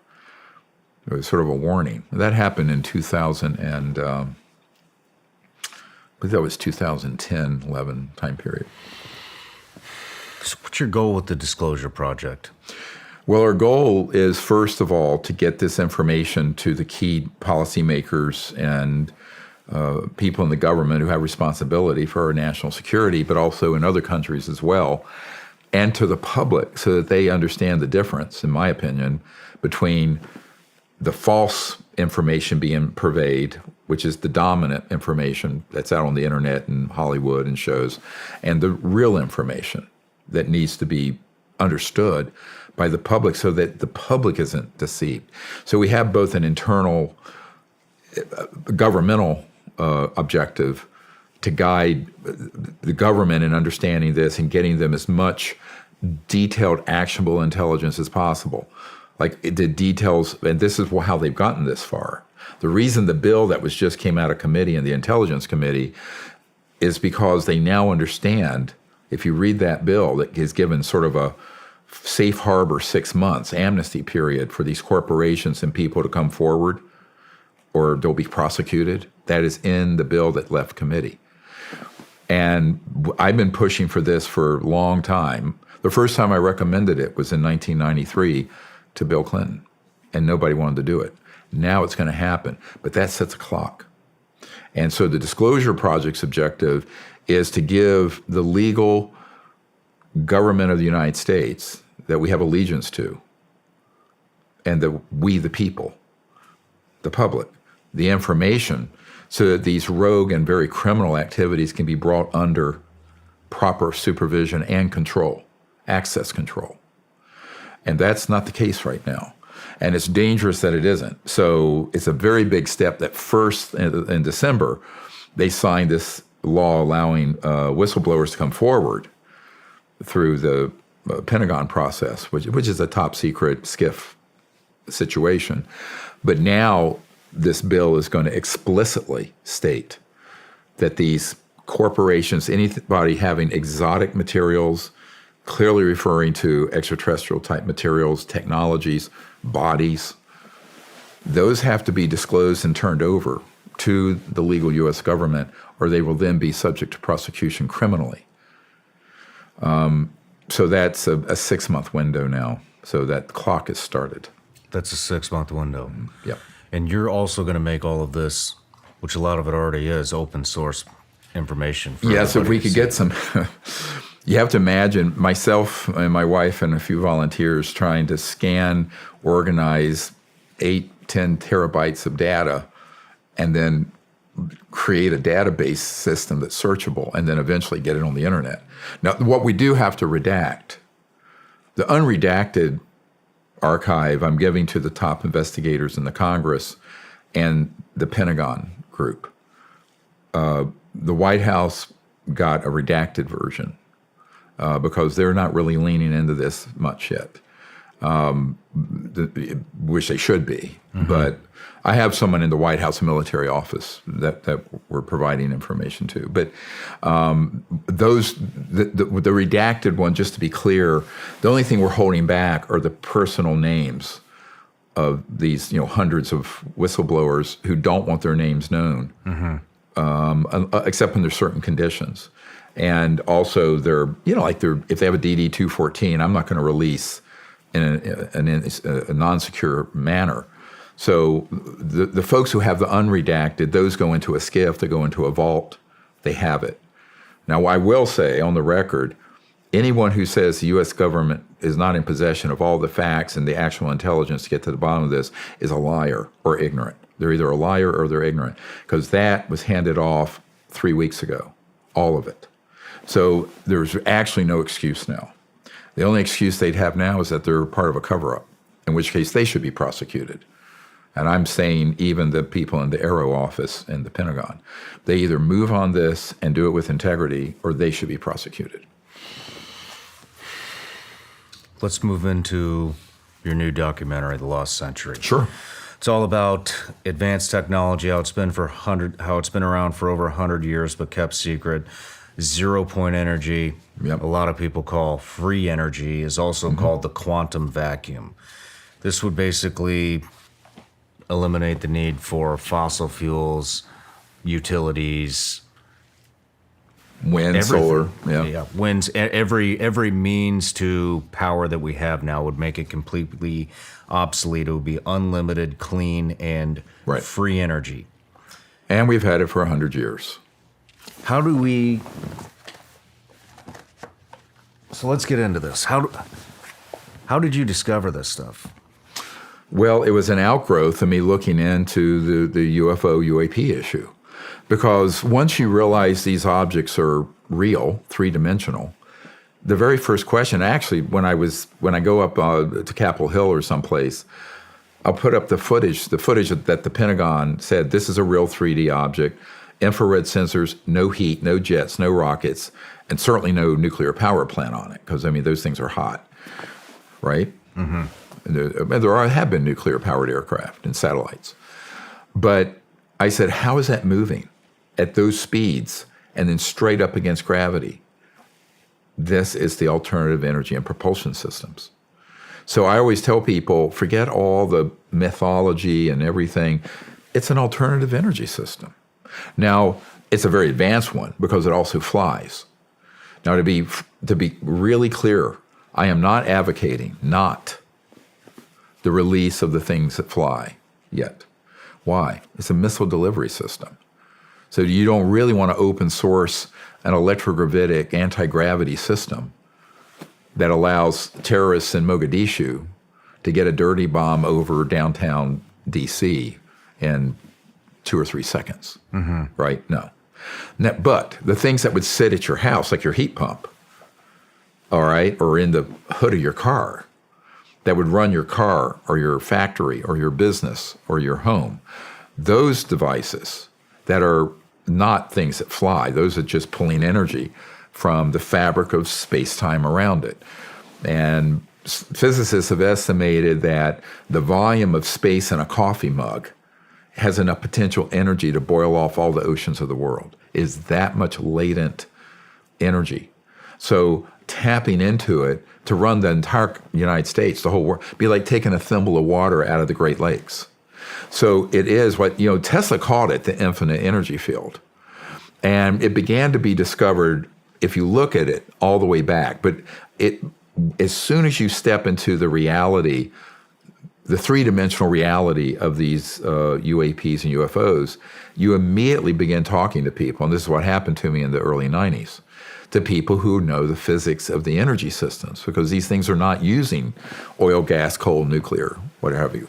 So it's a natural extension of the problem. And I point out to people, one of the central reasons for the secrecy that got out of control under Eisenhower's last 4 years as president was because once they realized how this works, they realized, the big industrialists and financial and global moneyed people, banking, this would be the end of that entire sector of the macroeconomic system. Well, that would have been great if it had been transitioned before I was born in 1955, because look at the world we have now. But it really could have started coming out in the early teens and 20s.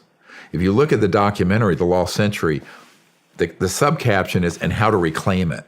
We talk about how we need to come together as a people and develop these energy generation systems and open source them, meaning that it's no patent, no intellectual property held back at the first level of this, because the patent office will seize it. We prove that in the documentary.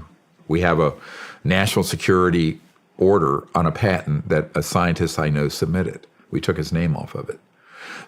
So the question is, are there some people who can financially put up the funds, and it needs to be a substantial amount, 50 to 100 million to start, to create a high energy physics lab that develops this and gets it out to the public, no intellectual property holdback? Or if there was that much funds available, we could go to some of these scientists who probably have these and say, look, we want to just acquire this. Here's $10 million. Now go and relax. Let us move this out to the public. You can't do it. Most of these engineers and scientists and inventors think they're going to do it the way they do a new software program. And they're going to try to monetize it through intellectual property protections and patent. You cannot do that with this because the system is so completely weaponized and corrupt. And I'm talking from the patent office on. That the only way to do it is to do an open source release of it massively through the internet blockchain. So that's what we're doing. But the technology, if you look at this documentary, you'll see this trajectory. There's a great photograph with Nikola Tesla with this engineer farmer, self-taught guy. I believe it was 1908 or 1902, the caption. And this guy had like an earth battery. He had some metallic stakes and wires in the ground. He was pulling resonant energy. He was running his farm. Wow. Even my father, I wasn't alive. He was born in 1916. This was before my dad, who was hand-to-hand combat in World War II with the Japanese amphibious landing unit. But I'm going, what the heck? We have our planet. Half the planet's population doesn't have indoor plumbing. 3 billion people have no way to cook their food. They're cutting down the rainforest. 3 billion. The biosphere, even if you don't think climate change is real, 5 million people die from breathing particulate matter, soot, all over the world from this noxious stuff we keep burning. Yeah. So we need to take care of our creation, the earth, and our future. And it isn't going to happen with a windmill and a solar panel. Believe me, no way you're going to run 8 billion people off of those technologies. We're going to have innovative, high-tech solutions to the energy and environmental and poverty problems. I mean, look, I just want to backtrack on that real quick. When you're talking about people dying from inhaling these particles and these chemicals and shit, I mean, this unfortunately is a touchy subject. The pollution and climate change and all this shit. But what I can attest to that is 100% fact is what you just said, because I've been to these parts of the world. Yeah, I've spent over a decade in these parts of the world, and you see all these veterans coming home dying of weird cancers from shit that they breathed in overseas. Yep. And I can tell you, in the wintertime in Afghanistan, the soot is so thick in the air that if you go outside we're talking just 5 minutes, and you go back inside and spit in the sink or spit in whatever, blow your nose. Yeah. You're going to spit gray. Right. But those fine particles get into your lungs and then your circulatory and heart and cause a huge number of problems. Not just cancers, but I'm talking heart, lung disease. So why are we doing that when these technologies have existed? Now, this same corrupt organization, because it doesn't just deal with one issue, have been responsible for basically hoovering up, vacuuming up all these technologies for 100 years. I know people personally who have been murdered because they had one. And it's because they, very against my advice, AMA, against medical advice, against their own security interests, they wanted to keep it secret. And they thought they were going to be so clever, and they were going to outfox this big super state of thugs. I'm going, dude, you have no idea what you're up against here. And then they think they're going to do encryption and keep it secret. I'm going, oh my God.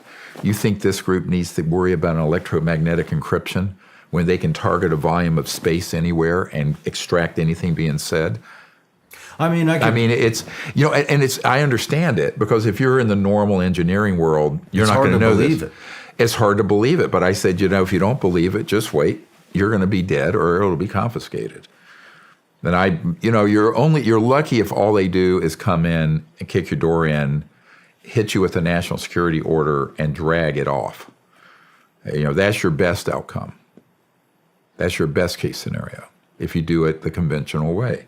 So I go, look, it's like, what is that saying attributed to Einstein? The definition of insanity is doing the same thing over and over, expecting a different result. The reason I can prove that the strategy most people use doesn't work is that we can prove these technologies have been around for over 100 years, and you and I are still tied into a coal-fired or gas-fired power grid, right?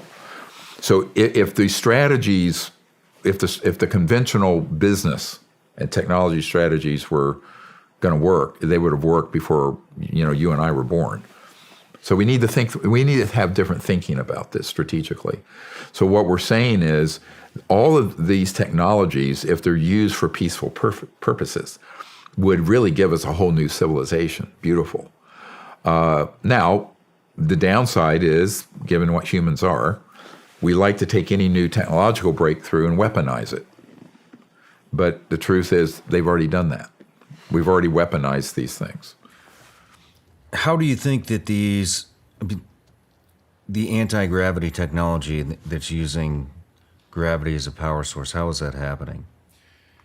Do you have a brief explanation on? I really think it's gravity control and gravity wave control. As for a power source, I think the power source was better described as this quantum vacuum energy or zero-point energy. But it's like two separate things but are related.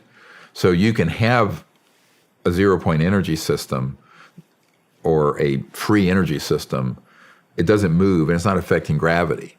but at a certain resonant frequency and power, and has to do with vortices, toroidal energy patterns, you can then cause what I call mass cancellation, where an object literally takes on weightlessness.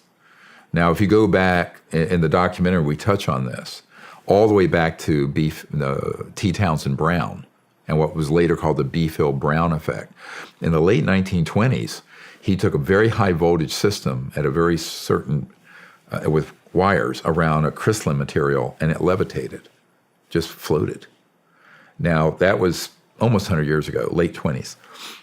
That was then the Kautsky-Frost experiment in Germany, around the same time, confirmed it. Later, the whole B-Phil-Brown effect, studying very high voltage VHV systems, began to be increasingly studied and classified in the 30s and 40s.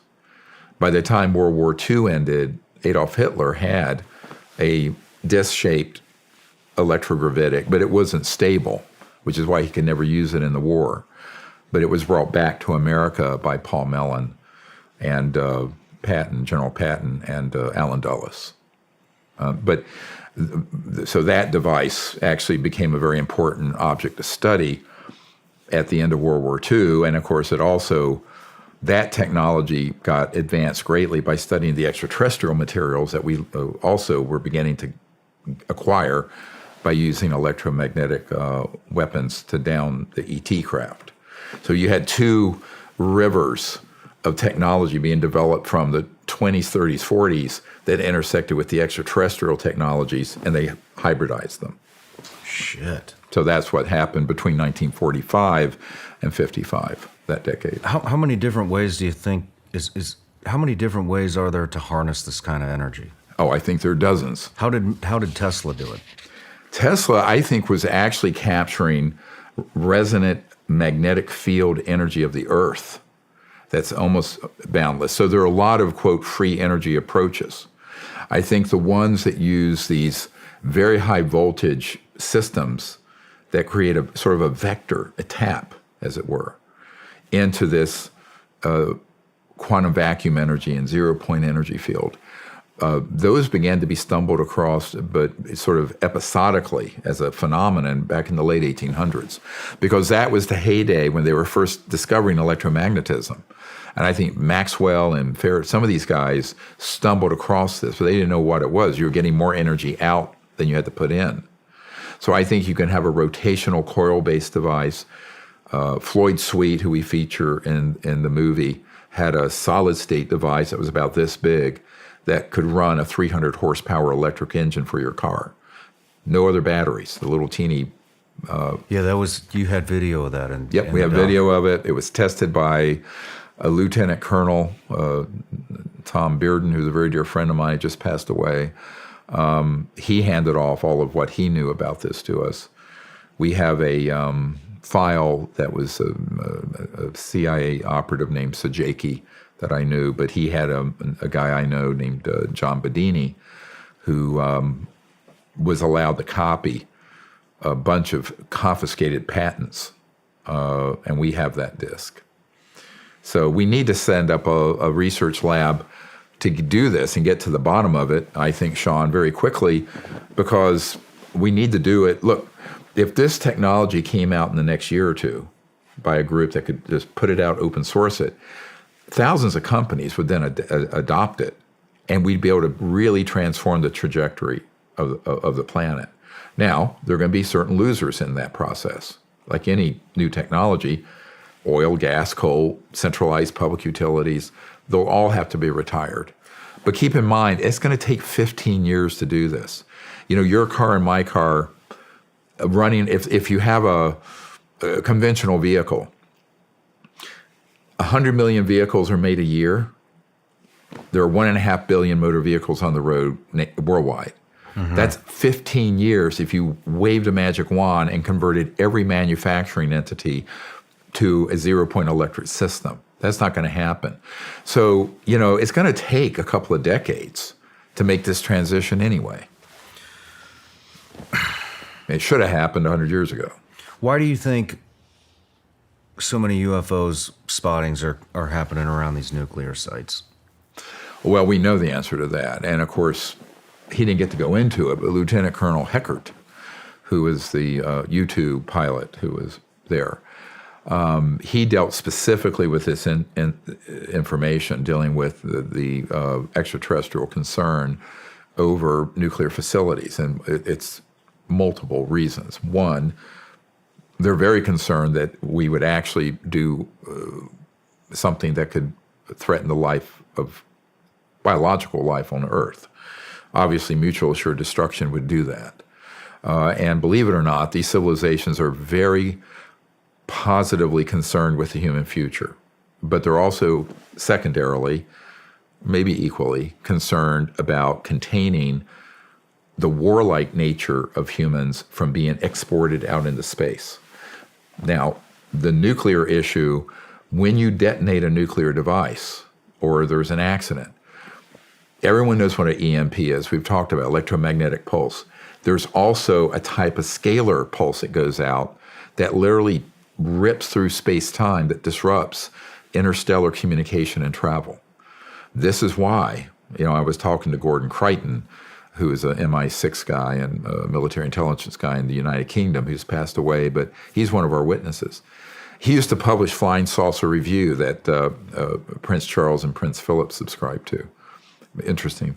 But what he said was, basically when we did that, at the first atomic bomb explosion, it actually was like kicking a hornet's nest, because now Edward Teller and Oppenheimer, they didn't know that when one of those things would go off, that it would create this kind of pulse, not electromagnetic pulse, but this other wave that actually goes through the entangled cosmos in a way that is highly disruptive to other civilizations, communications, and travel.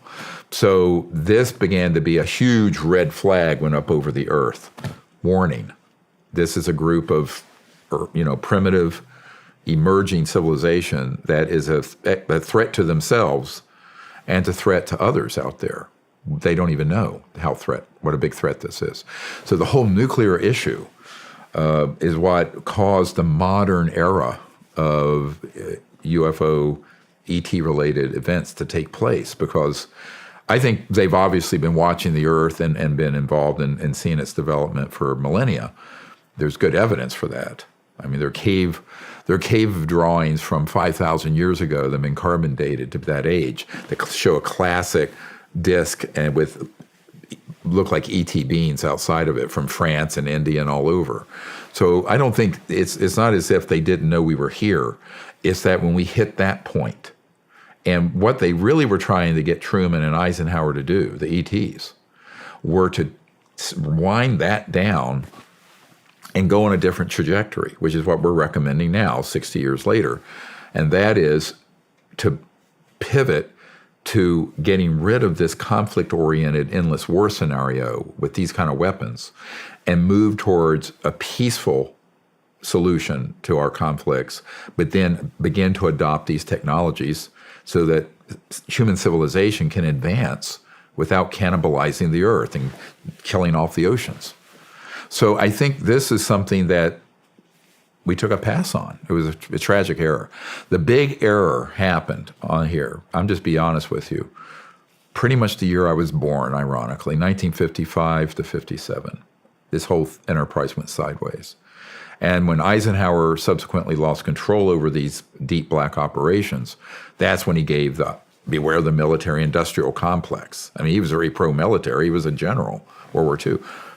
And then, of course, that's why also the first director, one of the early directors of CIA, 1947, when the CIA was founded, Admiral Roscoe Hillenkoetter, stated in a letter to the New York Times after Eisenhower gave that speech, and he said, the secrecy around UFOs is a threat to the national security. He didn't say the UFOs were.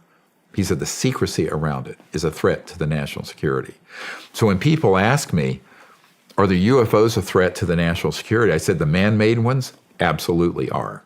The extraterrestrial ones aren't. But the secrecy around it in its aggregate is a dire threat to world and national security, no question. In the documentary, you talk about some of the UFO technology. The metal is so pure it cannot be replicated. Can you expound on that a little bit? Yeah, so we think, if you're driving a car or flying on a Boeing 737 or whatever, we dig that stuff up, aluminum and metal. We smelt it, refine it, roll it, put it together, rivets, welding, etc. An extraterrestrial vehicle and all its components are not made that way. They are made by creating a sort of an ultrasonic, very high-tech wave that pulls, let's call it the substrate, the elementals that are subatomic, together on, if you can visualize this, like almost like a blueprint in energy, and it materializes it. So it's seamless. Even the parts that are in it, anything that's energy or electronic related, is on a nanomolecular level entwined in it. So this is why it's very hard to study this stuff. I mean, it's not like taking apart a Soviet MiG or something. I know the men who worked on these projects, and I mean, you're dealing with really extraordinary, elegant, beautiful material sciences and matter. And that's why the materials are so pure, because they're not dug up and refined. They're actually assembled from this baseline energy-matter interface in space-time. And make it real for you. There was a captain on a Navy contract vessel back in '62 or '63, and before he died, he contacted me. Great guy. And he had been, they were testing the Atlas rockets for intercontinental ballistic, but these didn't have nukes on them. They were testing the rocket and guidance systems way back. And they had a lot of UFO sightings because the ETs were watching how we were developing in kind of this breakout speed with thermonuclear weapons and intercontinental ballistic, Cold War. And one night, they had an object on radar. It was triangulated. They had it on ship radar. So the captain has this guy say, hey, look, we have this boogie. And then it got confirmed from the command center. And they said, because they were able to do that, unfortunately, they triangulated it, and it was hit with some kind of weapon. This was '63, and it dropped, boom, like a rock right into the South Atlantic Ocean. So he was vectored over to the estimated point of impact and was there to retrieve it. And I have his whole story, and he never wanted to come forward because even when he had to have surgery once, they had an intelligence guy in there when he was under anesthesia, be sure he didn't talk about this. But I have his whole information. So what happened is that when he got to the site, there was about a 6x6 pod, and they pulled it up on the ship. And it wasn't the whole craft. The whole craft had gone down, but apparently there was some sort of one molded thing, and there were four, I'm going to use his language, little men that look like the color of a Sicilian, kind of brown, but 39 inches tall, no hair, and also no external ears, no pinna, flaps, very fine featured. But the reason he contacted me, and this is why this is so funny, I've debriefed over 1,000 men like this. He said, I can't figure out how they got in and out of their uniforms. So they had a one-piece uniform. Now, no zipper and no buttons and no visible way they could get them out of this thing. And he says, how do they put them on? I said, well, they don't need a zipper or a button because they are kind of materialized around them and then dematerialized off using this technology, this very advanced trans-dimensional physics. And he went, oh, my God, I would have never dreamed. I said, no, I mean, it's how they're doing it. So this is why people who encounter an actual ET craft or the EBINs, extraterrestrial biological entities, and they see even their clothing, none of it tracks because it's so far advanced. Well, there was another, maybe, I can't remember if it was one or two of the whistleblowers that spoke about this. They spoke about, or maybe it was you talking about it, but when they got into the craft, the inside of the craft seemed almost infinite. Yep. That was one of my. I was representing a whistleblower who is not ready to be unmasked yet. He still doesn't want to be known publicly. But yes, because you have a dimensional space shift as well. So an object that looks 30 feet across, you go in, and it was so big, if you'd thrown a football, you couldn't have hit the other side of it. So, again, all of this gets into an understanding of physics that, unfortunately, we're not teaching our kids the real physics, the science of anything. I mean, we're all locked 100 years. This is the other part of the lost century I talk about, is that it has to do with medical technologies. I mean, as a doctor, I've seen some things that, oh my God, if we had that, the lives that could be saved. Spinal cord regeneration of lost limbs. You've seen this stuff? Yeah. At an underground lab on the Mexican-Texas border. Yeah. Sad. Yeah. How are you getting access to this? The people who like what I'm trying to do, that are in the system, take me. And I went to one place, a very funny story, and they had the Marines there. There was all these checkpoints, and the guy said, finally we got to the last one, and this was a facility, I won't say where it was, but I mean basically World War III, for all submarines to be run out of there.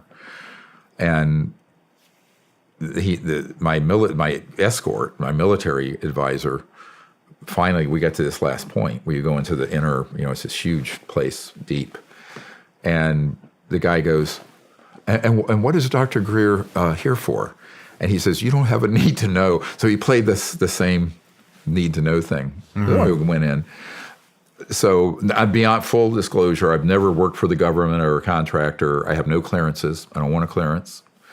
But there are people who know that what we're doing, we're fighting the good fight. And the people in the system, a lot of them are very good people. This is what a lot of people need to understand. They got trapped in a system where you get read into more and more of these compartments. Next thing you know, you're in something. And the guys, as I say this, I want to make a call for more whistleblowers watching to come out.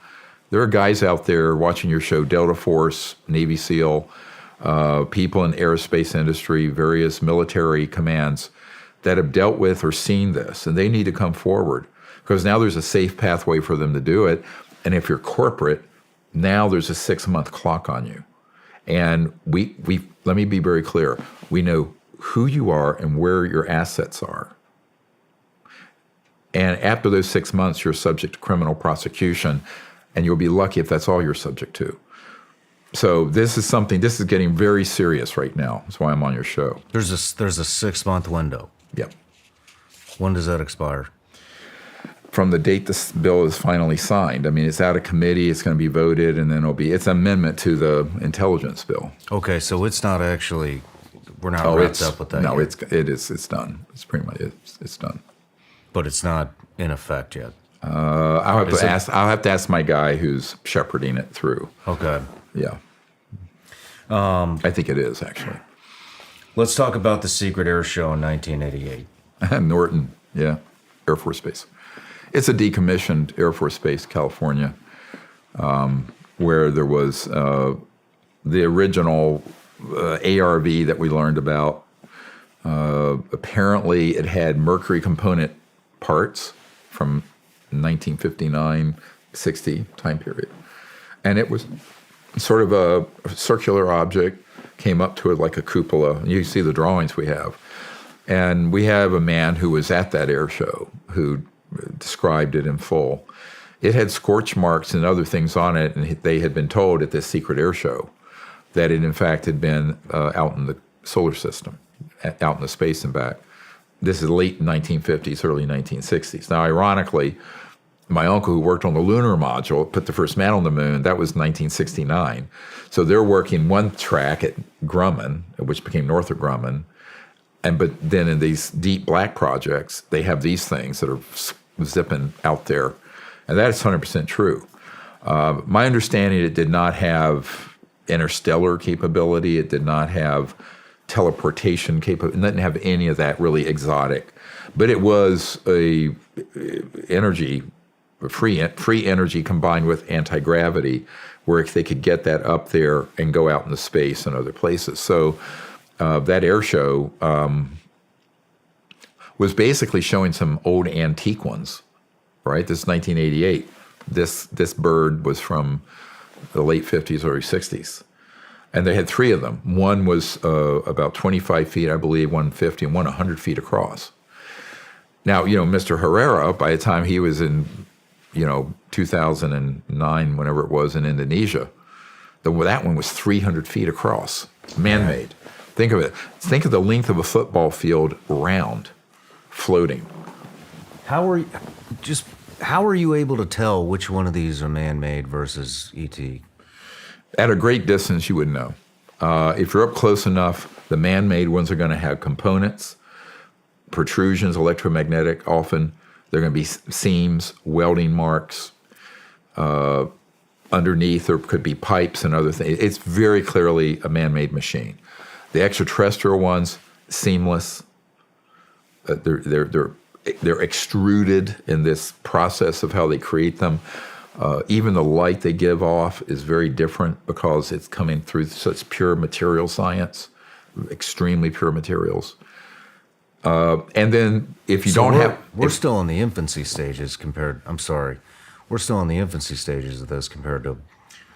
I'm afraid in 2023 we're certainly not in infancy. We have technologies and material science that are far beyond. Look at what Stephen Digna talked about, that Raytheon device. Out of 1 million people who would have seen or touched that thing, 1 million of them would have said it was extraterrestrial. No one would have thought we had that kind of technology. AI, organic quality to it. That, if you look at his testimony carefully, but that's how they've been getting away with doing the abductions, the quote alien abduction hoax. The way they've been able to do it is have technologies and also creatures that look like they're gray or reptilian or whatever. I know men who've worked on them, actually fabricated them. Those are man-made. And they're used for their psychological warfare purpose. This is one thing I would love to get Dr. Jacques Vallée to release this document he has from 1985. It's a CIA official document, and it describes the CIA conducting abductions, alien abductions in Brazil and Argentina, quote, for their psychological warfare value. Now, this is now, almost 40 years ago, 38 years ago. So those sort of projects, aside from being a crime in any jurisdiction anywhere on the planet, and a crime against humanity, is creating this false flag psychology, the preparation, because people are brainwashed thinking the aliens are mutilating and the aliens are abducting us. They have no need to do that. That's this disinformation campaign using incredibly high-tech technologies that we've studied from the extraterrestrials. So this is one of the real problems, is that a little knowledge is a dangerous thing. And this was my concern when David Grush started talking about an event where, the aliens were murdering people. I'm going, and that went all through Capitol Hill. I'm going, I know that incident. That was us.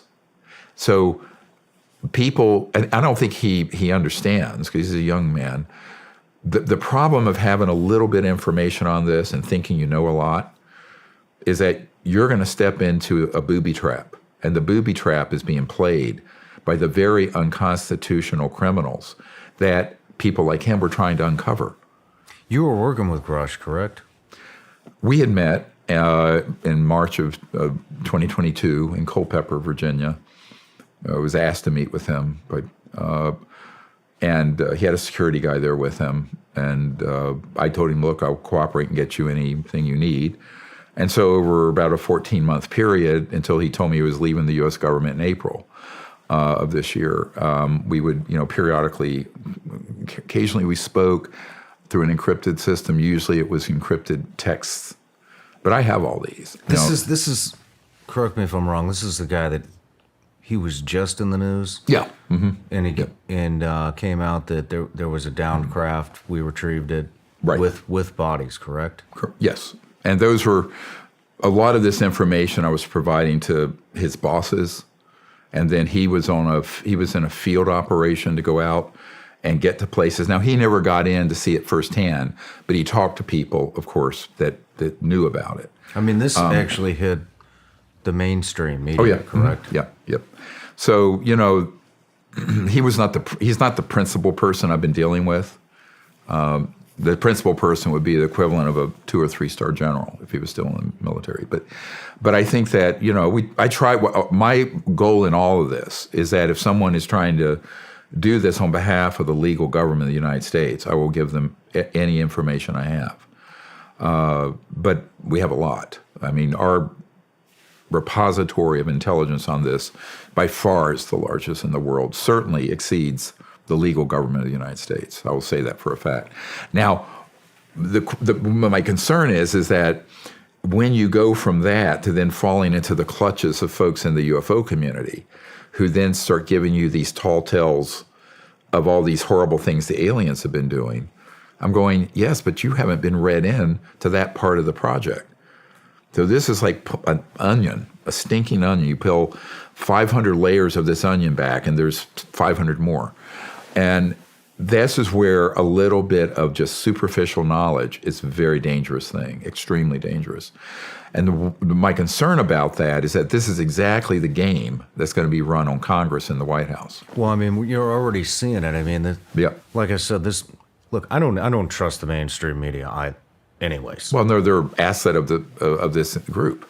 But absolutely, a lot of people do, and a lot of people don't put any legitimacy on anything unless Fox News, CNN, MSNBC, ABC, NBC, right. Unless they touch it, nobody. Right.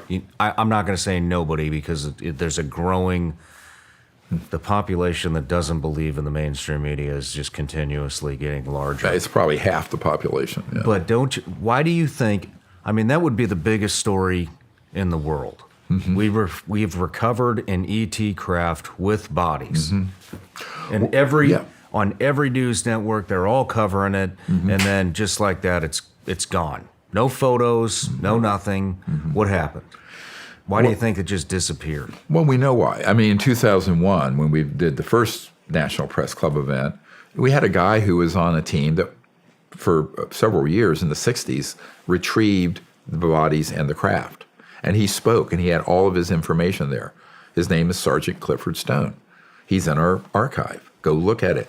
So the people we just had at the National Press Club, a decorated U-2 pilot who encountered these objects back in the 60s, 70s, 80s, worked at the Lockheed operations and Skunk Work interface with Ben Rich directly, personally. He didn't get to go into that.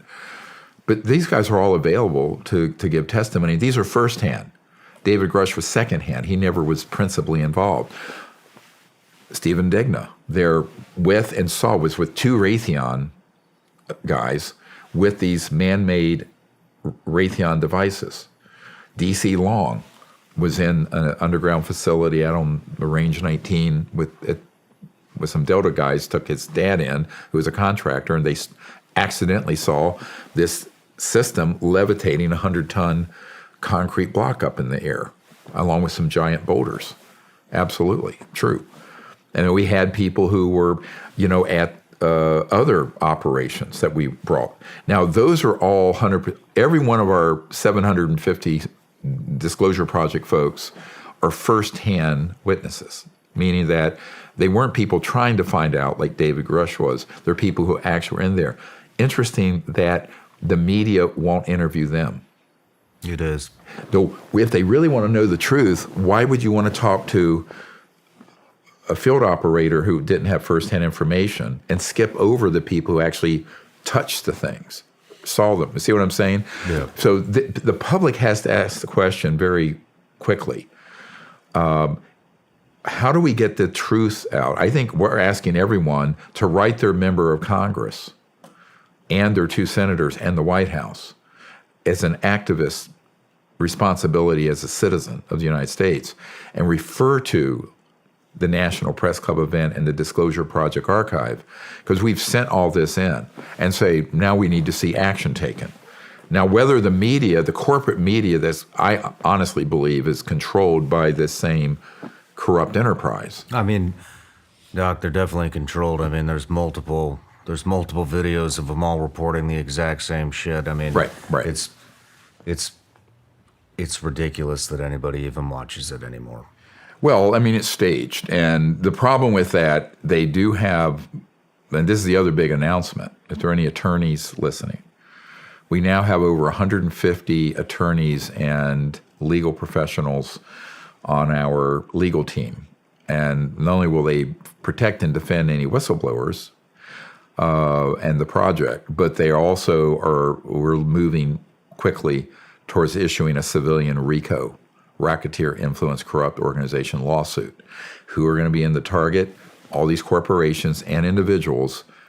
You can't use a civilian RICO against a government agency, but you can target the individuals and the corporations. That we are going to be doing in concert with this bill, saying now you need to come out of the cold or you'll be criminally. We can't criminally prosecute, but there is a U.S. attorney who's on the team that when we find actionable intelligence and get it introduced into court in a civilian RICO, he would then take it and see if he can pursue it under a criminal statute. I got another question, and the question is... Great people have come forward in the last few months. Yeah. You've had... I don't even know how many different whistleblowers have contacted you guys, and you know, if you're not looking at this with a skeptical eye for anybody, that's listening, you should be. Yeah, you How should. are you deciphering who the legitimate whistleblowers are from the quacks? First of all, we asked for them to give evidence of who they were, where they were. We want to see a DD-214. We want to see records, and then we check them out. And there's someone who's in our team who has the ability to check them out through the system. Okay. Now, even with that, you could be tricked. The best I can do, now remember, we're not the U.S. government with trillions of dollars or the Pentagon with $700 billion. We're a volunteer organization, best we can do. Mm-hmm. But the other thing is good, because I've debriefed legitimate people for 30 years on this,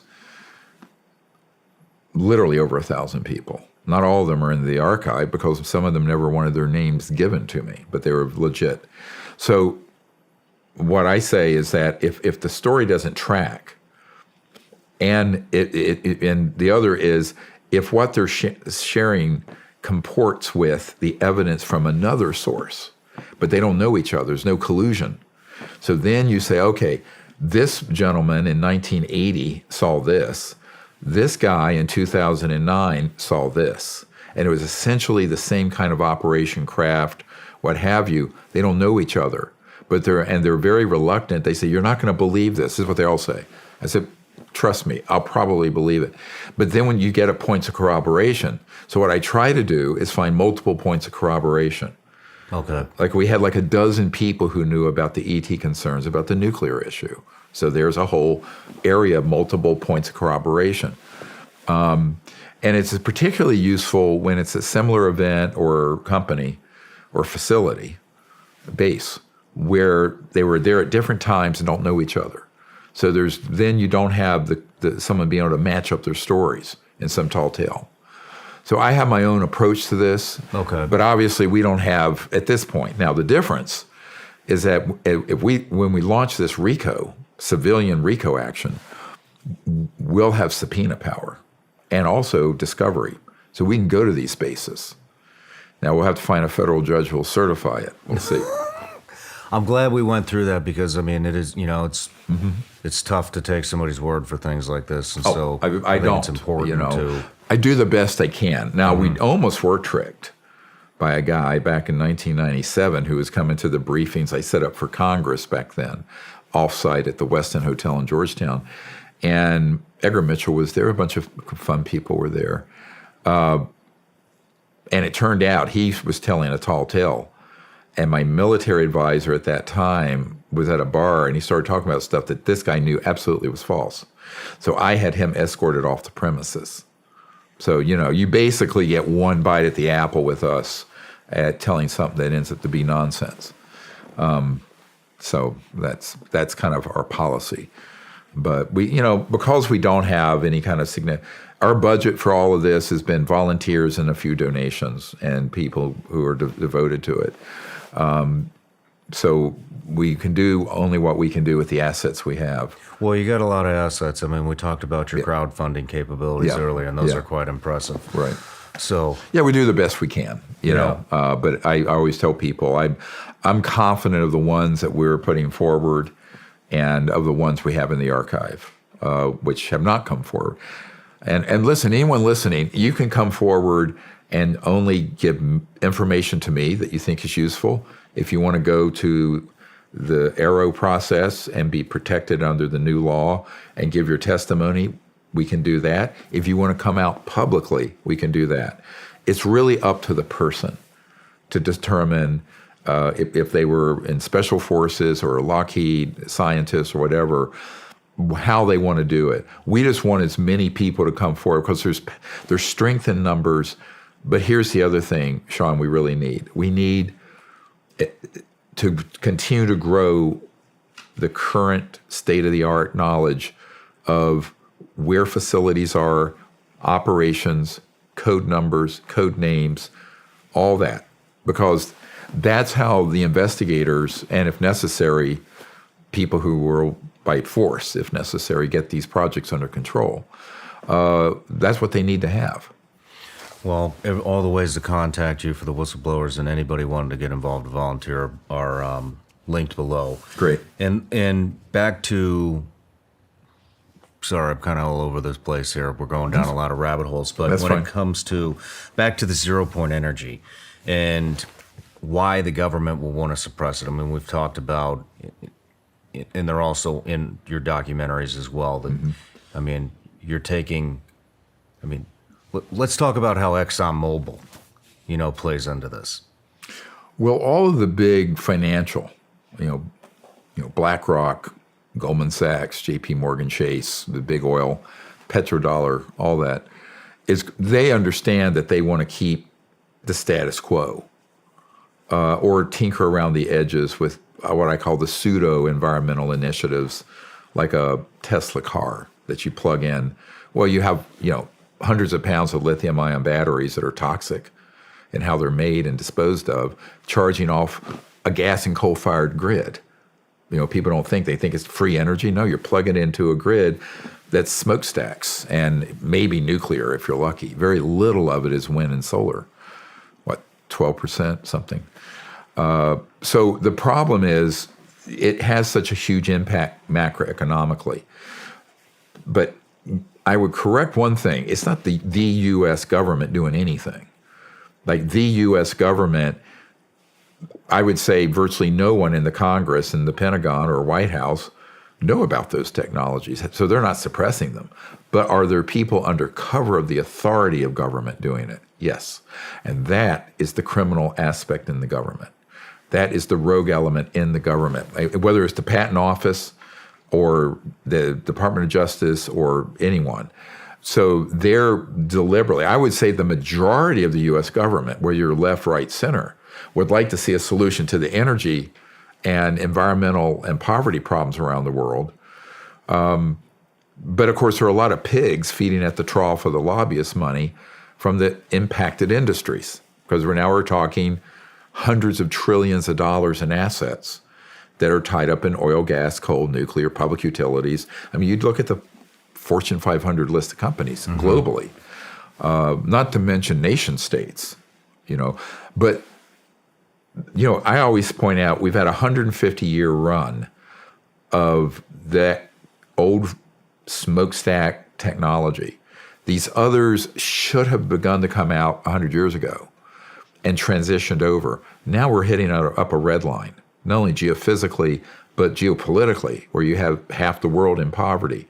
And let's face it, if everyone in the world where you've been and I've been lived like you and I do, the price of a gallon of gasoline would be $150 a gallon. If they were using the kind of energy that you and I use, and it was all 8 billion souls on Earth. So the only way to solve the human future issue and geopolitical problems is to allow these technologies to begin to be phased in that at least, create energy even if we hold back the things that fly. I think these electrogravitics need to be held back. I mean,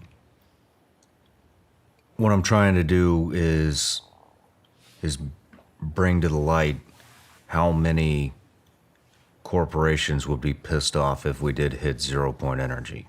You know, the gas industry, the power industry. Oh, sure. The car industry. It's huge. Everything, everyone. Well, the car energy would just have to pivot to the type of motor and an electric motor with a 0 point generator and a little teeny 3-volt battery will start it up.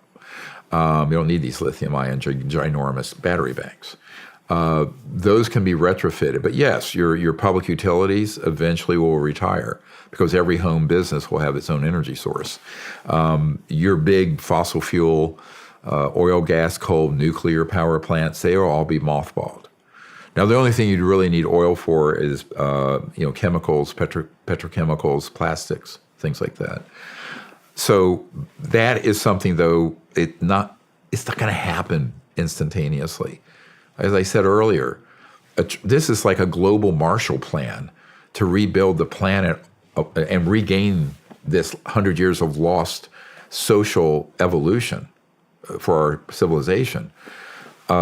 But we've squandered 100 years. And I don't think we have 100 years left to fix it. I don't think we have 20. So I think that well within your lifetime, and probably mine if I live old enough, certainly my grandchildren, we're going to need to have this established and done, or we're going to be in a true existential crisis. So you have multiple crises coming in at once. You know, the secrecy around UFOs, which is part and parcel keeping secret these technologies, right? And who is that benefiting?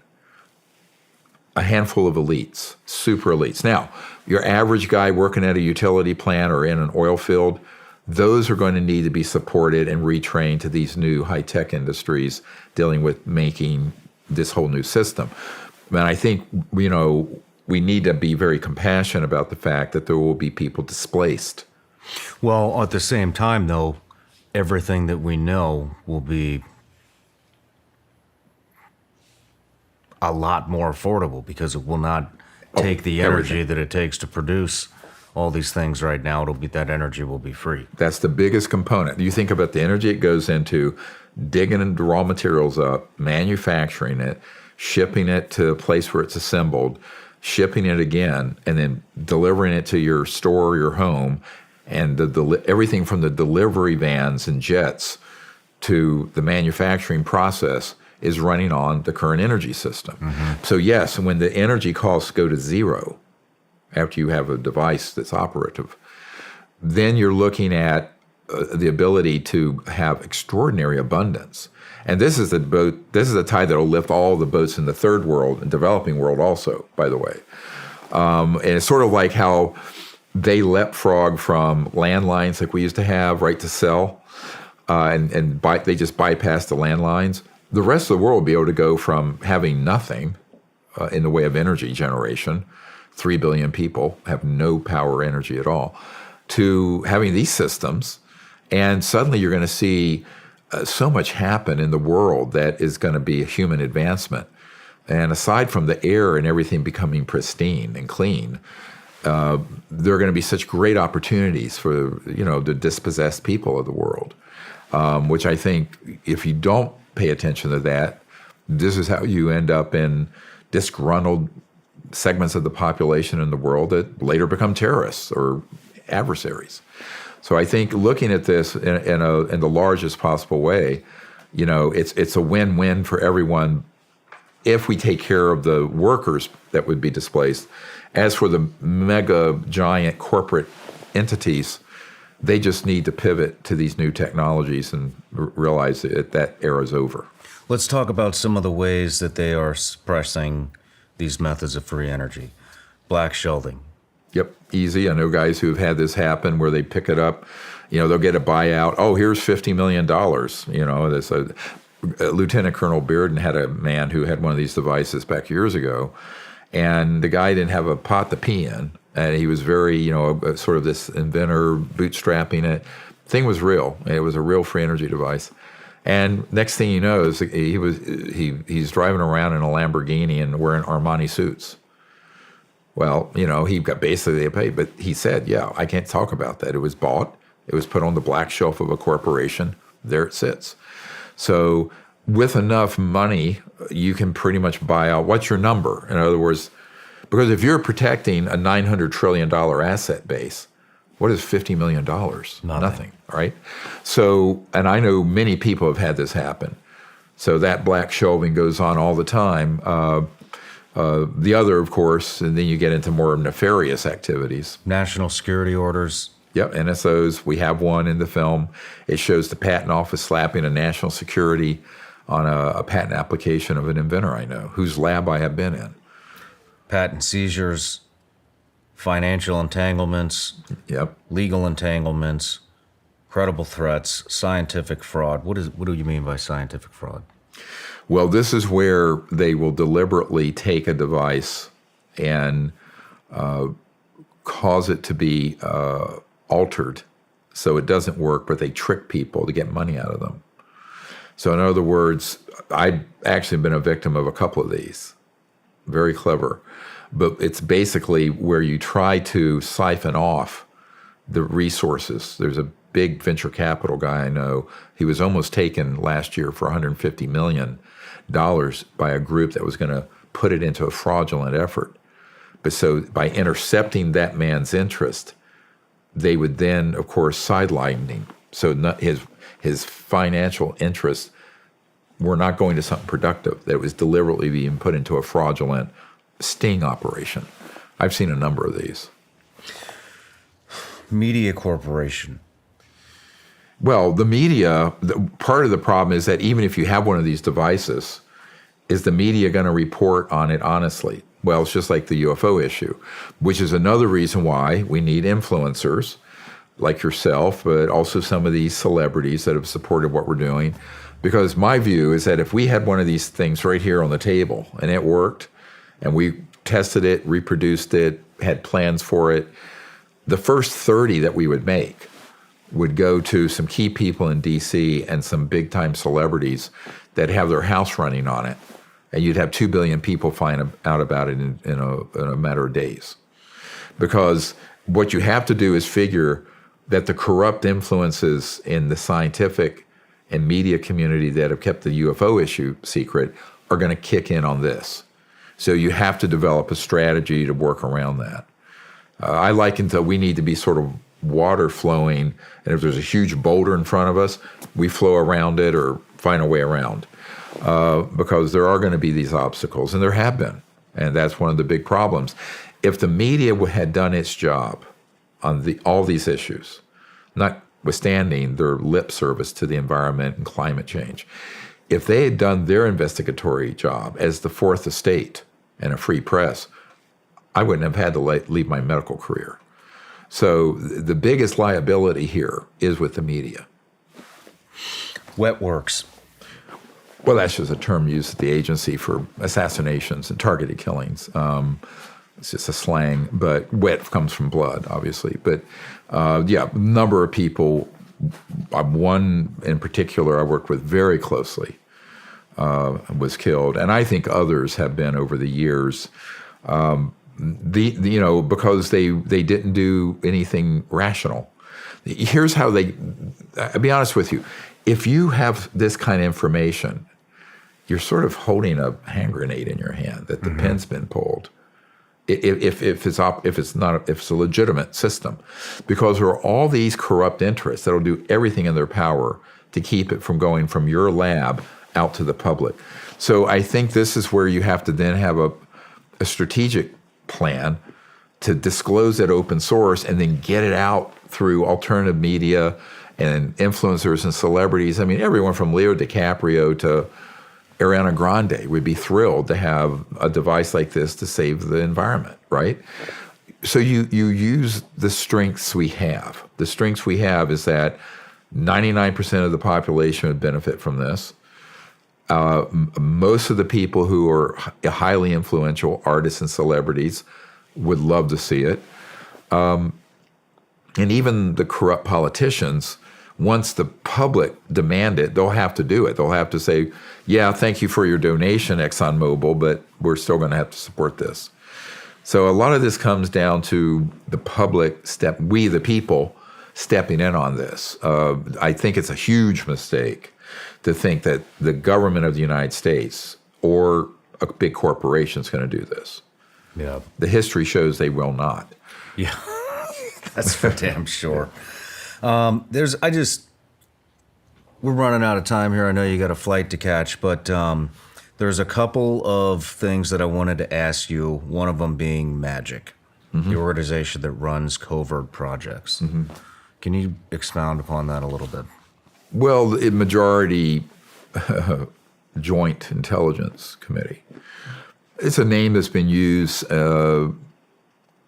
back in the old days. There was allegedly a group called Majestic 12. That was a group in the Truman era and early Eisenhower era. But it's basically a committee. It's transnational. It's people from different countries that are on the upper end policy group of this whole problem. And there are a number of people who've been involved over the years. Certainly Admiral Bobby Ray Inman, former Vice President Dick Cheney, George H.W. Bush, a number of people, and I've met with some of the others. And they pretty much determine policy on these sort of big global issues. And part of their portfolio would be the UFO issue. Part of it would be all this new energy issue because they're hand in glove, the same thing. Yeah. And then there are other problematic agendas. How many people do you think are involved in this? Well, I think at the upper level, my understanding is about 200 or 300 folks. Globally? Yes. Oh, yeah. It's totally global. I tell people it's not international the way we think of the State Department, and it's transnational. So they basically maneuver, and also in other countries. This organization moves with alacrity across all boundaries with these sort of assets, these sort of man-made UFOs, and can do all kinds of operations they don't need the permission of the host legal government.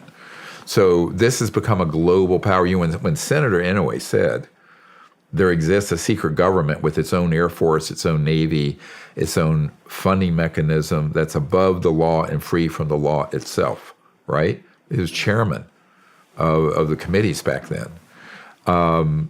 And then he confirmed to my attorney, when my attorney, Derek Garcia, was a young intern up on Capitol Hill, that in fact he had seen the 2001 Disclosure Project event, said, yep, Senator Inouye said, all that's true, and there is a secret government running all this.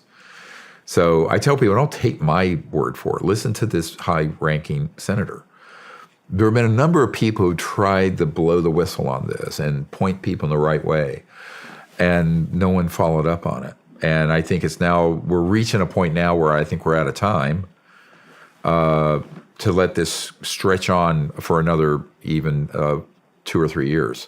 My understanding is that if within 6 to 12 months, the results of this new bill is not forthcoming. In other words, if these corporations and individuals don't capitulate and provide what they have to the legal U.S. government, then force will be necessary.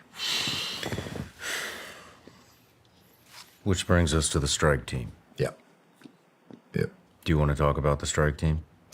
I'll just say carefully that people who are utterly fed up in the legal government, who have the means to do something beyond a hearing,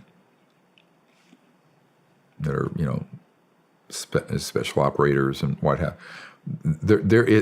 absolutely a clock has been set. Let's talk about... And the reason for that is they now realize that the organizations doing this are treasonous, and they are subverting the interests and the national security of the United States. And the rogue elements, the worst, are doing all kinds of crimes under cover of Pentagon or under cover of agency, under cover of the government. Excuse me. This is a complete abuse of power. So is this strike team from the U.S. government? I don't want to comment beyond that. It'd be an authorized operation against these illegally run rogue elements. Okay. Okay, and obviously with full rights to do so. So obviously, and the real question becomes, those guys, anyone involved with that, would need to have enough detailed information about what the adversary has, right? You're going to walk into an ambush otherwise.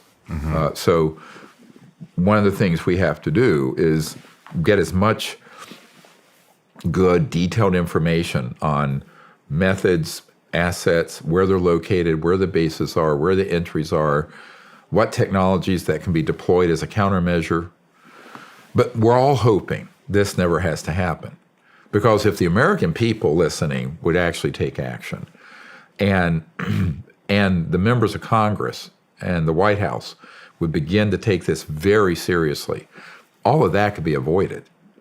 And so my hope is that there's a smooth, non-kinetic solution. Let's just put it that way.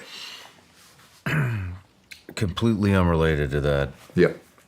The Hopi prophecy. Yeah, the Hopis.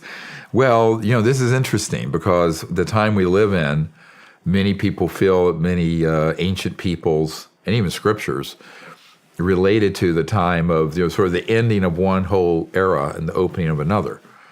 And I think that's the truth. I think we're at this point of transition between an old world and a new one.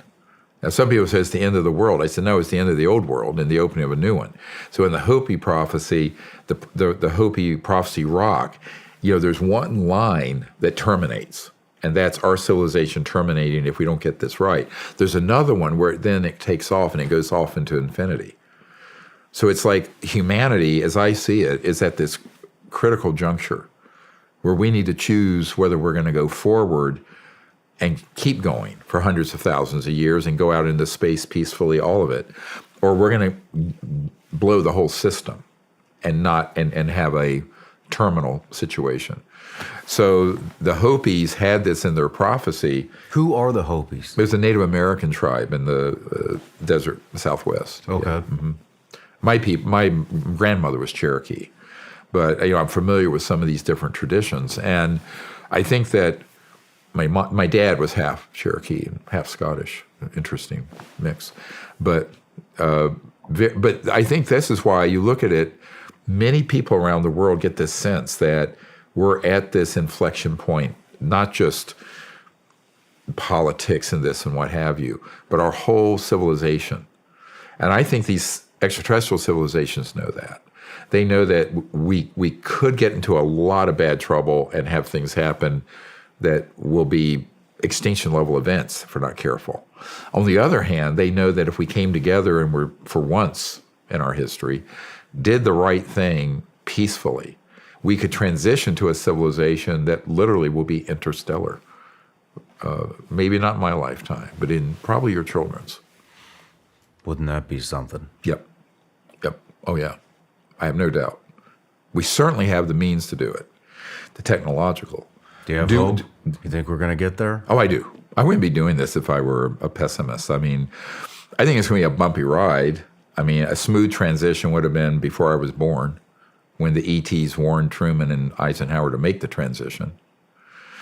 But I think absolutely we can do it. I had a beautiful lucid dream back when I was a young man, and it was way in the future. Maybe I was around the age I am now. And I was out at what looked like White Sands. And I met my wife in a lucid dream. I have this sort of ability to dream in the future and then meet people, like the Aboriginals with dream time and all that. It's also a Cherokee tradition. But so I had this dream, and it was this beautiful, clear day. The whole U.S. military was supporting this peaceful contact event between humans and an extraterrestrial vehicle that was descending. And there was a very ancient ET elder that came out of it. And it was televised globally, and the whole world saw it. And, it was nothing scary about it. It wasn't like some scary thing. It was a very beautiful thing. So when I had that vision and dream, I said, well, that's one possible future. Now there are other possible futures. And this gets into the almost a spiritual question is the exercise of free will by humans, individually and collectively. Now, I chose to leave my medical career to do this at great difficulty. But everyone can make their own decision here. Are you going to write to your member of Congress if you're someone involved in these covert projects? Are you going to come forward or not? These are all moral decisions as I see it, spiritual and moral, ethical. Everyone thinks morality is, the peccadillos of men having affairs. I mean, no. That's what, in the Middle Ages was considered the foibles and silliness of humanity. We're talking real moral choices here. What are you going to do when you find out there's an issue like this, and are you going to step up to the plate to fix it? So it's a moral question, an ethical question for the Congress, the president, all of us, and I think every citizen here and around the world. Because remember, these same projects have assets parallel, not as big, in the United Kingdom, Australia, Brazil, other countries, no question. I was going to ask that if there were any Japan. foreign, companies that are involved in this. Oh, many. And this whole committee that deals with it is like a little UN on its own. It's definitely international. I know for a fact. Man, it's global. Interesting stuff. Yeah, it's global. And scary, and they are scary, but they're not that many. So here's the thing, is what I tell people. The vast majority of everyone on Earth, the vast majority of everyone in legitimate governments of the Earth would be on the side of what we're advocating if they know the facts, the evidence. So that's what we have to put in front of them and hope people make the right choice. That's all I can do. I'm nobody. I'm a private civilian, retired from medicine. But I do think that if the message resonates and enough people act, it kind of creates this collective conscious wave of change. How would you like them to act? I think that the leaders, the public needs to just get involved with this and write to their leaders and point them to the assets that we've handed off, the Disclosure Project Intelligence Archive, and ask for open hearings. I think the classified hearing process needs to end. We need to go to open hearings. And I know that's what Congressman Burchett and Comer, the chair of the Government Oversight Committee, and I understand the Speaker of the House all think there should be open hearings on this. The risk there is that they all get gaslit, like I was talking about. But this is where the public needs to weigh in and say, don't be fooled by this other disinformation trajectory that's going to be put in front of you. Like last year, the Pentagon released 1,500 pages of material from Dr. Kit Green and others that are involved in these clandestine operations with alien mutilations and abductions and people being burned. And every one of those cases in there, I know for a fact, were done by humans, masquerading as an alien encounter. So the risk of having people at the National Security Council and the Congress being deceived because they have no information is very great. And this is where, as Eisenhower said, only an informed citizenry can avoid our loss of our democracy. He said it. I'm paraphrasing. If you look up that speech, an informed citizenry. So that's why guys like you are, I think, so key to this, is helping to get the information out. Well, thank you. I am honored to be a part of it. And, Doctor, once again, I just really appreciate your time and coming here and educating my audience and myself, because I am new to this whole subject. Yeah. And it's I just keep diving deeper. Hey, it's a band of brothers and sisters trying to do something great for the country and the world. And I remember my mother's ancestors were the first POWs against the British in the American Revolution. And they were this little ragtag. They really were. I mean, George Washington, all of them. And look what they were going up against, the British Empire. But they won. Yep. So I always tell people, you have to have, the human spirit is capable of achieving great things when we come together and do it. So that's what we need to do. Very true. And, well, I'd like to end this. Eisenhower warned us about the military-industrial complex, and I'm going to play his speech at the end of this. Great. He warned us about this a long time ago, and here it is. 1961. A vital element in keeping the peace is our military establishment. Our arms must be mighty, ready for instant action, so that no potential aggressor may be tempted to risk his own destruction. Our military organization today bears little relation to that known of any of my predecessors in peacetime, or indeed by the fighting men of World War II or Korea. Until the latest of our world conflicts, the United States had no armaments industry. American makers of plowshares could, with time and as required, make swords as well. But we can no longer risk emergency improvisation of national defense. We have been compelled to create a permanent armaments industry of vast proportions. Added to this, 3.5 million men and women are directly engaged in the defense establishment. We annually spend on military security alone more than the net income of all United States corporations. Now, this conjunction of an immense military establishment and a large arms industry is new in the American experience. The total influence, economic, political, even spiritual, is felt in every city, every state house, every office of the federal government. We recognize the imperative need for this development, yet we must not fail to comprehend its grave implications. Our toil, resources, and livelihood are all involved. So is the very structure of our society. In the councils of government, we must guard against the acquisition of unwarranted influence, whether sought or unsought, by the military-industrial complex. The potential for the disastrous rise of misplaced power exists and will persist. We must never let the weight of this combination endanger our liberties or democratic processes. We should take nothing for granted. Only an alert and knowledgeable citizenry can compel the proper meshing of the huge industrial and military machinery of defense with our peaceful methods and goals, so that security and liberty may prosper together. Doctor, best of luck to you, and I can't wait to see you again. Great, thank you. Safe travels. Thank you, appreciate it.